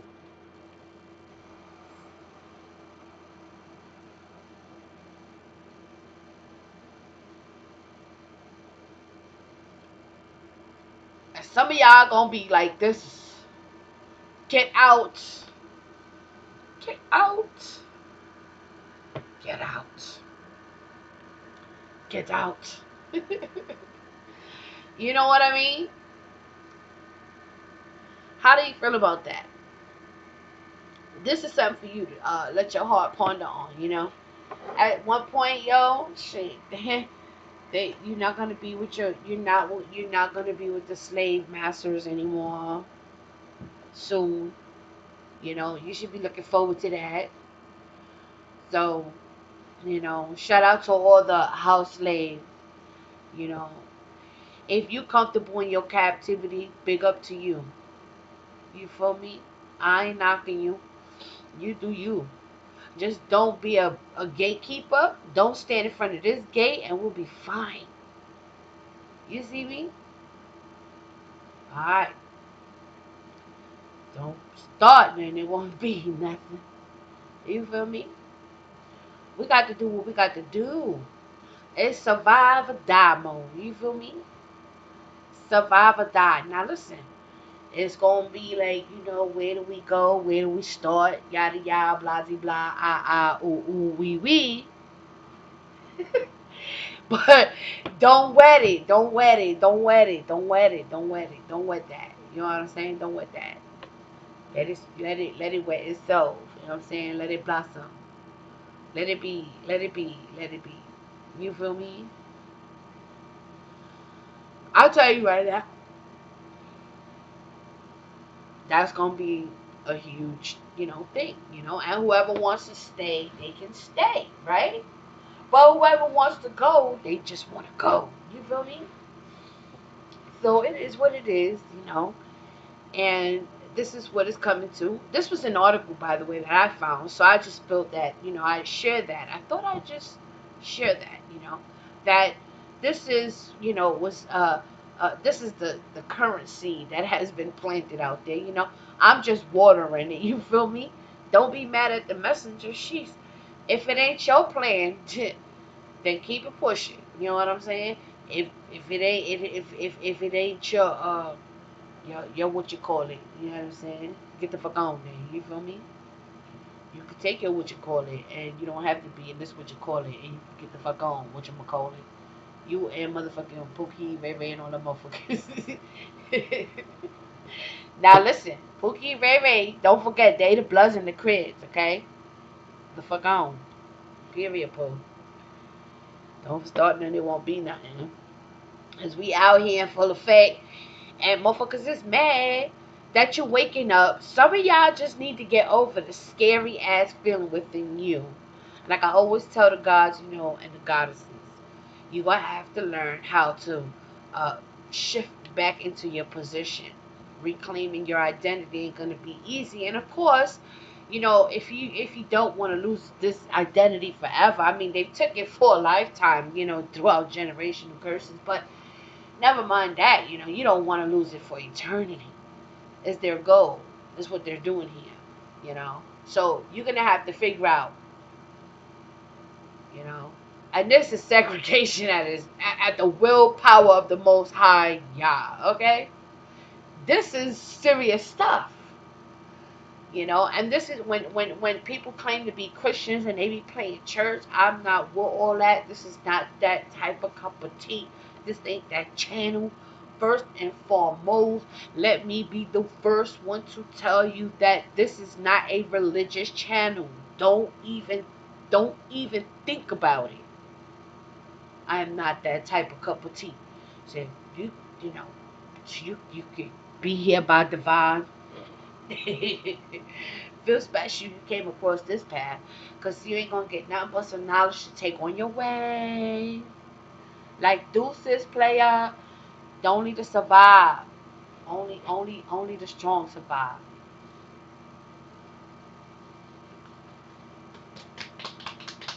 Yeah. But you know what? I highly recommend that. Self love is very important. Okay? Lick your wounds, you know. And we need to be licking our wounds, you know. Because man, listen, as we lick our wounds, we heal. We heal, you know. It's okay. I don't need to spread lies. I don't need to make nobody feel good. Because if you want some church up in here, you're going to get some urgent shit. We never going to play church. But one thing I will do is I will read you some scriptures. I will let the scriptures burn that ass. I'll let them scriptures cut that ass up. Cause I'm not preaching like, for your itchy ear. Hell no, get the fuck on. You crazy or something. Jeez. And that's why it is jewels to those who are in the know. For those of you who love, you love. That is the number one killer. You hear this scripture say, I love that scripture. Say what? How you love something that's screaming on the children of Israel? I just can't. I can't. All you do is hear the Father, the Abba, speaking to the children of Israel, screaming on them, and they still don't get it. So where do y'all fit in talk about them? I love that scripture. Say what? That scripture saying some stuff there. What you love about that? How can you love something you don't understand? But see, that should show you how the book is sealed to folks. And they out here doing the most with it. Got the Most High looking crazy. And you know why the Most High gonna save the children of Israel and Judah? For his own sake. To let the world know that it was the Most High that ruled and reigned to begin with. But the Most High be screaming on these folks. They don't hear. They only hear what they want to hear. And it's crazy because they do the most. They do the most. They prostitute themselves everywhere and anywhere in all kinds of types of religion. From from all the tribes in Isaiah 11:11. Don't get me started. Okay? Don't play with me, y'all. Like, y'all play too much for me. And y'all be out here acting like y'all, how's it day? And I'm gonna keep it real. Look, once again, my sisters and brothers, when you get around these white folks and you downplay your own self, that is a problem. And you start talking mad shit about your hood, and even if you moved out your hood, and you thinking you who, and downplaying the word, and don't be like that. You know what I'm saying? If you all that in the bag of chips, go back to the hood and be something. Get back. Even though whatever. Or whatever. Most of these processes that I've learned, Trump supporters and Democrats, they just do things to brainwash folks, but they never do anything to get anything done. But them days is over. It is so wonderful, to say the least, that whoever's still trying to vote, they lost their crazy ass mind. Whoever's still talking about these presidents and you really believe in them or any one of them, you done lost your mind.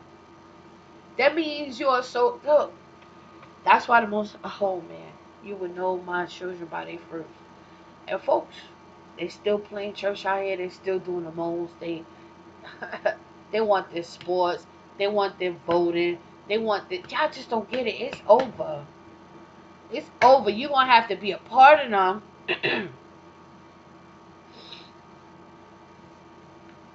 Or you're going to have to just depart.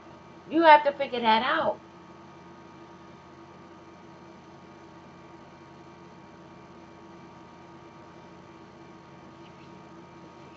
How do you get out this matrix?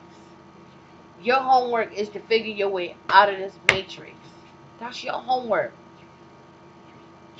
You be playing with your soul in this matrix. If you die, you get stuck in this matrix. Woe unto you. Whoa, whoa, whoa, whoa. Come out of Babylon. Come out of Babylon. You know what? That's going to be another song. We're going to sing about Babylon. Babylon, captivity. How y'all so damn comfortable in your captivity. How we comfortable in our captivity. That's crazy. And deranged, motherfuckers. Y'all all got me fucked up. Get the fuck on. I'll play some music. It's commercial time. Y'all ready? Period, poo-poo. Period, poo-poo. Get my motherfucking homie. We got another song to make tomorrow. Back on the grind. For your mind. Save your raggedy ass soul. So we must strip your flesh. Let me stop. Your precious souls. So we gotta strip your raggedy ass flesh. So your flesh don't eat up your soul. Ooh, dang. That was the proper way to say it. But let's go ahead and roll it.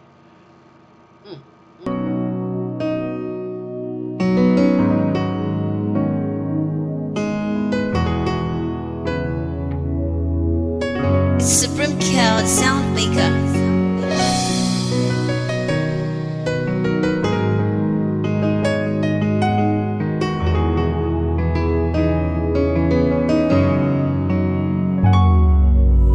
Christopher Columbus came here 1492 to the north,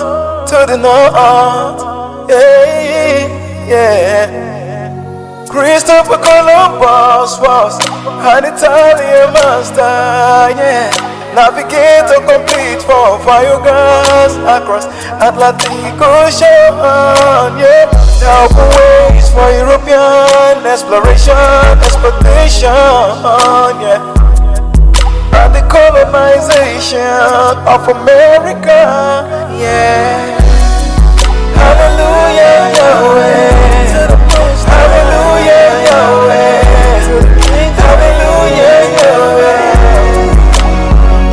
Yeah. Hallelujah, Yahweh. Hallelujah, Yahweh. Hallelujah, Yahweh. And the Lord shall bring thee into Egypt again with ships by the way whereof I speak unto thee. You shall see them no more, and they shall be sold unto your enemies for bondmen. Sure did. Y'all came over here on chips. Yo, I love my brother, yo. He was like on chips. Okay? He sold for bond man and bond women. And can't nobody buy you because you a king. Watch this. Hold up. And I'm both women, yeah. And no man can buy you, cause you a king and you serve the living God, yeah. Hallelujah, Yahweh. Hallelujah, Yahweh. Hallelujah, Yahweh.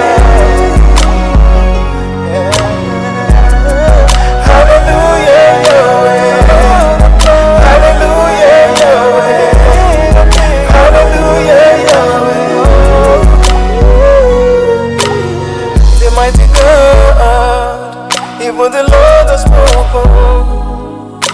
He called the earth from the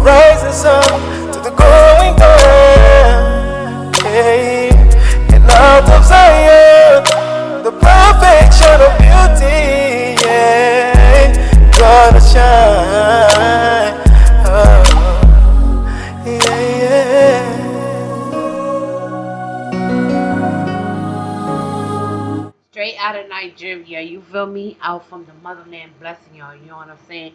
But anyway, yo, don't y'all feel it? How simple minded, how dangerous it is to be simple minded. Oh my goodness, y'all. It is the most dangerous thing you could ever be or be around any motherfucking type of motherfucker like that. You feel me? And double, oh jeez. But what a time we're living in right now, y'all. People that are playing, that are not taking this serious, whoa, wow. Onto you. And I'm telling you, it's gonna come. Oh my goodness. The only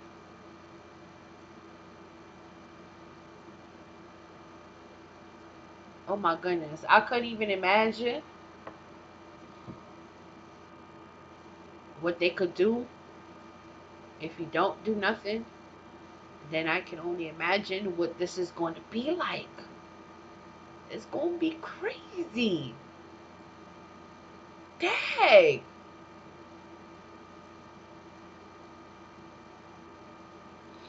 I'm always crying because when I see, oh my goodness, the amount. And you know what? Guess what happened? In that vision, lack of knowledge. Oh my goodness. So I feel like it's always so urgent to be on here to kindly remind folks that you need to beware of your foreign and domestic surroundings at this point, because your government has already abandoned you. They have no intention on doing anything in goodwill for the people, your children, all of us. They're clowning with some crazy ass illusion, and we're, folks are just paralyzed, paralyzed in their mind, don't know what to do, what to say. I mean, like, the only thing they can do, and they done got so old. How traumatized can these Trump supporters be? No shade. You get on here and you still don't recognize tyrannical or tyranny, totalitarianism. That is a problem. We're talking about patriots, right? That claim to be trained in this and focused. But you mean to tell me,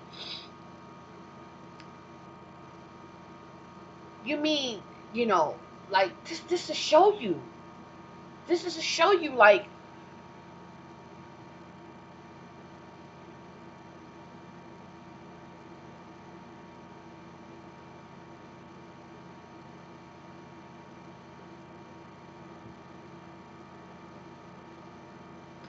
the way it's looking, it's like, to,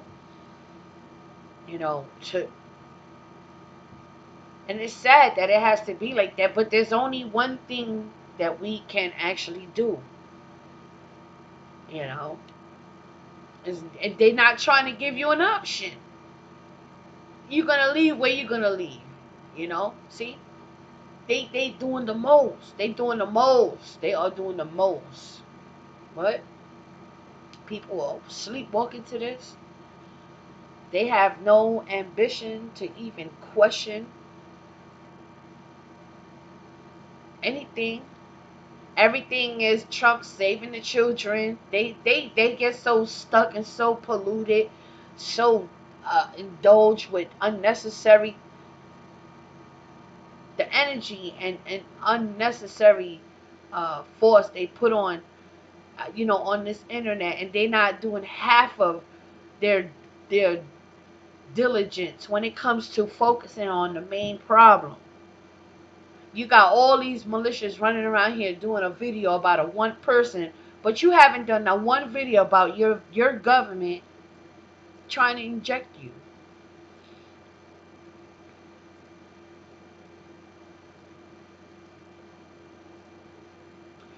All those big guns, you put them all together, and what do you get? Ding dong, bang bang. You know, I mean, like, all you men on these darn videos, right? You take the time out, and then some bitch ass motherfuckers is preaching gun control, low vibration, nonsensical ass, no brainers. They're always trying to be a voice to reason to a fucking. It's like talking to the wall.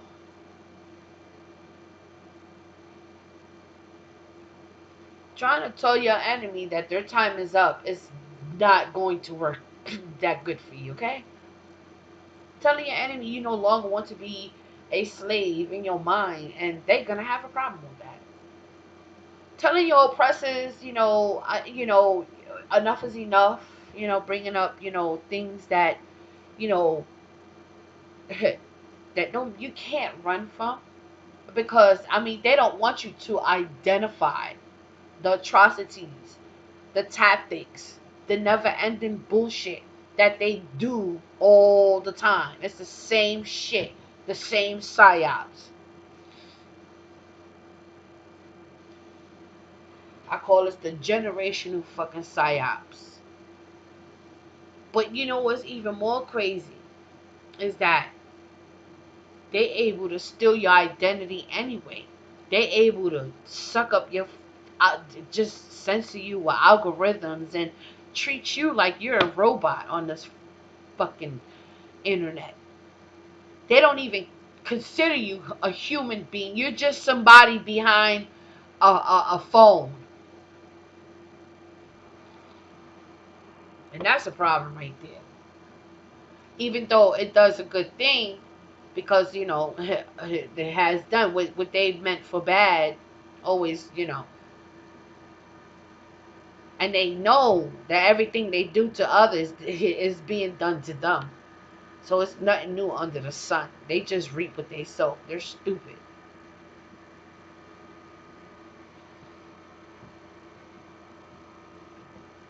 And I'm just speaking because I know there's a lot of geeks out there that they have nothing else to do but they call anonymous for a reason. Period. I'm gonna leave that shit right there. You know what I'm saying? I'm speaking from seeing with my own two eyes. I'm not out here making shit up. Who don't know, every now and then you run into anonymous, and anonymous could be anybody. It could be anybody. It could be the fucking dog. It could be a bird. It could be the mailman. It could be your sister.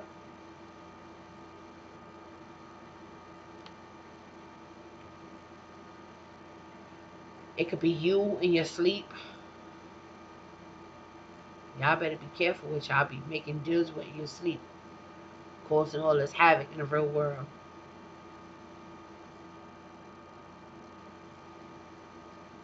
Too many entities, boredoms.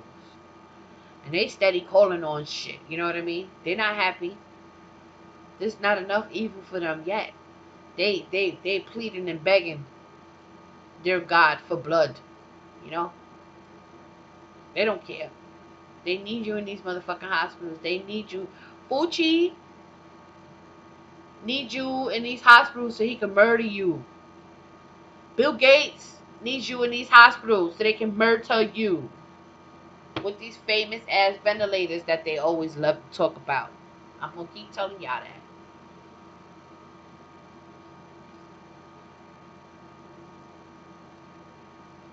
And then again, it goes according to your deeds, thy works. I'm not in charge of that. Some people.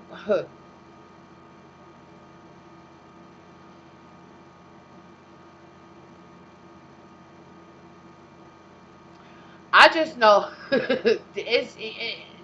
let's see how that would turn out in the end. Because I know for a fact, I just know for a fact that God wins in the end. Hot fire dropping on everybody, burning everybody asses up, because y'all play too much. And they be thinking they safe in their bunkers. Next, you know, they got hot lava dripping down their asses on top of their head, burning them. And they begging to die, and they won't die. They just be tortured. I know something else is supposed to happen to them with these microchips. They'll only be around for a little bit, you know, and then they're supposed to get blisters from the sun. Yup, the sun gonna burn that ass up. Something about the sun, you know, how folks gonna get sick automatically. So it's a death sentence. It's a death sentence, because if you get it, you're gonna die slowly. If you don't get it, they just gonna kill you, you know. So you could die fast, or you could die slow. Pick and choose. It's their model. That's their philosophy way of talking to the public. They're not specifically telling you that, but that's how they behaving in all these conferences and all these videos, and how they praying on you. These are real ceremonies that they creating. Don't get it fucked up. In fact, that's why this video goes into conjunction with that, because all this is all one. You know, like I said, all the white people are just one white people. I don't know why y'all be playing these left and right games with them. That means you giving them a hiding place. There's nowhere else to hide at this point. So at this point, they must come together and they must kill each other. That's their ending. That's their Gog and Magog. And don't take my word for it, just watch. Period. I mean, how many shit done popped off like that already, you know? Where you see just white people rioting and just killing each other. I mean, come on now. And Trump was like wishing that was in Chicago. In Portland, he just wished that was in Chicago, you know? But too bad, it was just a white on white crime. You know, he had to pull. He pulled the federal out.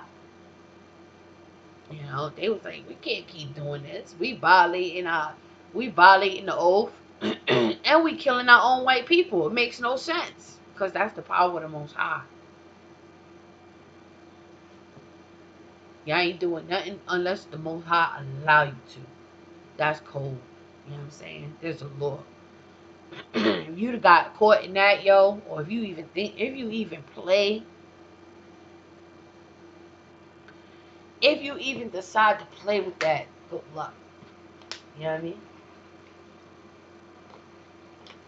Y'all play church, you do whatever you want to do with your life, but that's going to determine your 21. You know what I'm saying? Your 2021. You feel me? Who knows? We might not even make it past August. There's supposed to be a major something happening, you know? But I'm not calling no numbers neither, because I'm not funny like that. I don't pretend to be something that I'm not. You feel me? But I know that there's some things going on in the sky. Matter of fact, Raptor News was talking about that earlier. Oh, let me go see something. Let me get this real quick. Cause I think he said he saw Jerusalem. Hold up. Period. I can't make this stuff up, y'all. You know, the Oscars. I'm gonna call them the Oscars. You know, they was tripping when they heard it. This. Hold on, I gotta put this on the screen. Hold on.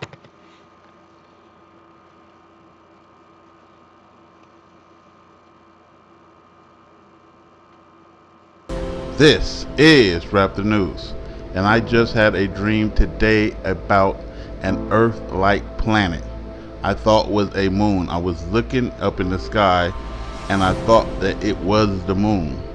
And then I was trying to locate the sun. At the same time, I remember seeing a moon in another location. I looked in the other location, and I saw that that was the original moon. And then I looked back at that planet, and it was like a blue Earth-like planet. It looked just like the pictures of Earth that they show you on the news. And so basically we know we have a limited time. We know that the blue planet is in the sky, and I believe it to be the New Jerusalem.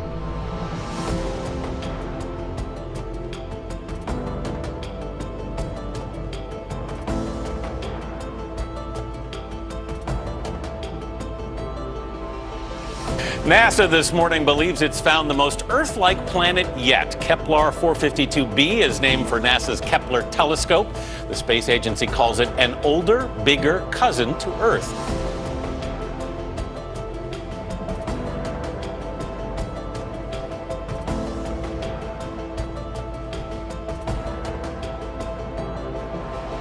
NASA tells us today it's found a new planet, and it is a lot like the Earth.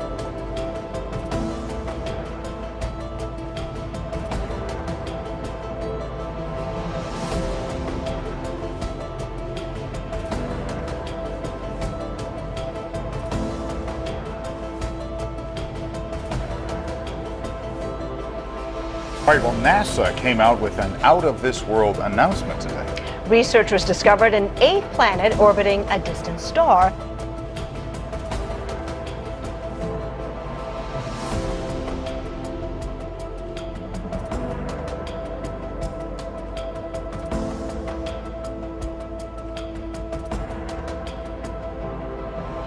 This is the first time we've had an Earth-like planet in the habitable zone of a Sun-like star.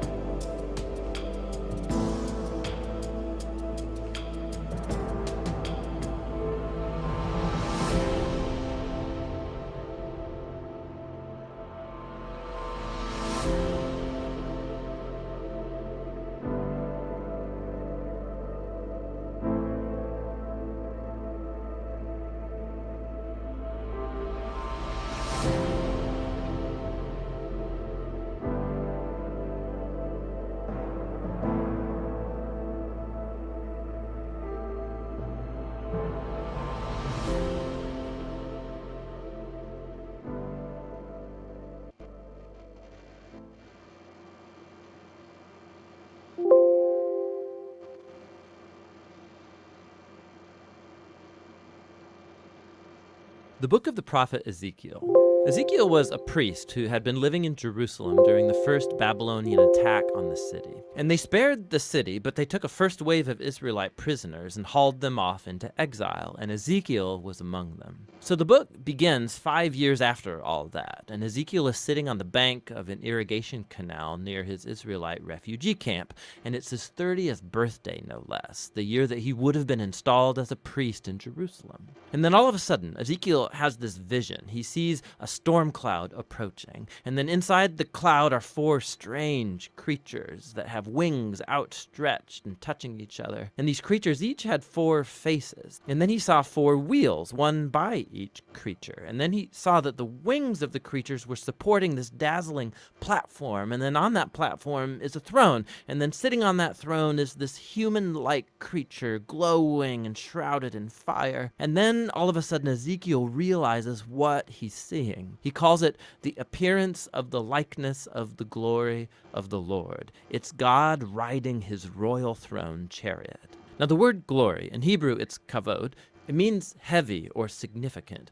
The biblical authors use this word to describe the physical appearance and manifestation of God's significance when he shows up in person. These images in the vision, they're very similar to what happened when God appeared on Mount Sinai in the book of Exodus. And it's also very similar to the depictions of God's presence over the Ark of the Covenant. And that's actually the most shocking thing about Ezekiel's vision. What is God's glory doing in Babylon? It's supposed to be above the Ark of the Covenant, in the temple in Jerusalem. And so the first section of the book opens to explore that question as Ezekiel begins to accuse Israel of rebellion. So God first speaks to Ezekiel from the throne chariot, and he commissions him as a prophet.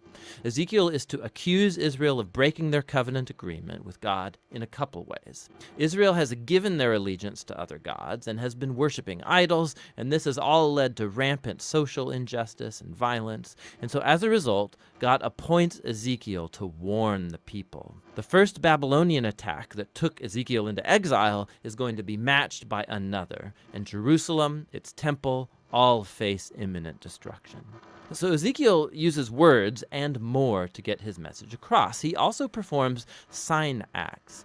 These were a form of street theater. Ezekiel would go out in public and start behaving in these really bizarre ways that were like parables of his prophetic message. So he was supposed to build a tiny model of Jerusalem and then stage an attack on it. Or he was to shave off all of his hair and then chop it up with a sword. Or the most extreme, he was to play the role of the scapegoat on the Day of Atonement. And he would lay on his side for over a year, eating food cooked over poop, as a sign of the nasty food that people will have to eat during the siege of Jerusalem. And perhaps the most disheartening thing of all is the bad news God gave Ezekiel that no one was going to listen to him. Israel would reject him because of their rebellious and hard heart. And this recalls Moses' description of the people after the wilderness rebellions, when he predicted that exile would one day happen, and Ezekiel had the unfortunate privilege of seeing it all come to pass.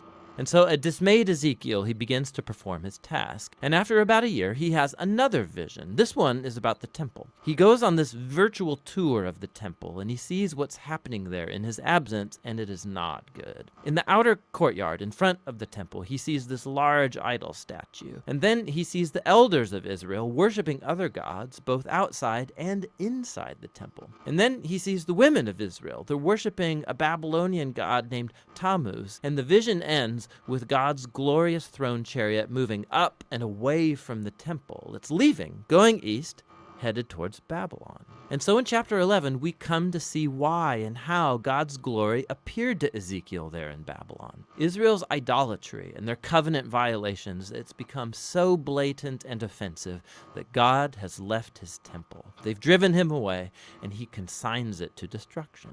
But God hasn't abandoned his people. Rather, he goes into exile with them. And so at the end of this vision in chapter 11, God promises that he will return a remnant of Israel back to the land, and he'll transform them by removing their heart of stone and giving them a new, soft heart of flesh, so that they can love and truly follow their God after all. This is a small glimmer of hope, and it's quickly submerged under the reality of the imminent destruction. But chapter 11, it's a key transition, and it helps us understand how the rest of the book has been designed. So the next 3 sections are all announcements of God's judgment, first on Israel, then on the nations around Israel, and then on Jerusalem itself. But then after that, the hopeful conclusion of chapter 11 gets developed in the final 3 sections of the book. First, hope for Israel, then for the nations, and then for all creation. Chapters 12 through 24 focus on God's judgment coming to Israel. And this is a diverse collection of poems and essays. And here Ezekiel shows his fondness for parable and allegory. So he depicts Israel as a burnt, useless stick, or as a rebellious wife, or as a dangerous, raging lion that gets captured, or as 2 promiscuous sisters. These are all depictions of Israel's senseless rebellion and idolatry that results in their ruin. In this section, Ezekiel also acts like a lawyer. He begins arguing the case that, first of all, Jerusalem's destruction is truly deserved after centuries of covenant violation. And that even if the most righteous people in the world, like Noah or Daniel or Job, were alive and praying for God to spare Israel, God would not accept their prayers. It's far too late. And so God's goodness actually demands that he bring justice on this generation of Israel. The exile has become inevitable. They've reached the point of no return. Following this, Ezekiel focuses first on the nations immediately around Israel, and then on the 2 most powerful states in the region, Egypt and then Tyre. Israel has allied with these nations and adopted their gods and their idols, and so God accuses the kings of Tyre and Egypt for arrogantly viewing themselves as gods who get to define right and wrong on their own terms. And God holds these kings accountable for their pride, and he announces that he will use Babylon to bring them down. They will face God's justice along with everybody else. Following these really intense sections is a short story in chapter 33. Ezekiel's met by a refugee who's just arrived from Jerusalem, and he gives them the report that Babylon has attacked the city of Jerusalem, that the city has fallen, and the temple is destroyed. Ezekiel's grim warnings have become a reality. But remember, the end of chapter 11, that's not the end of the story. And so in the next video, we'll explore Ezekiel's profound vision of hope.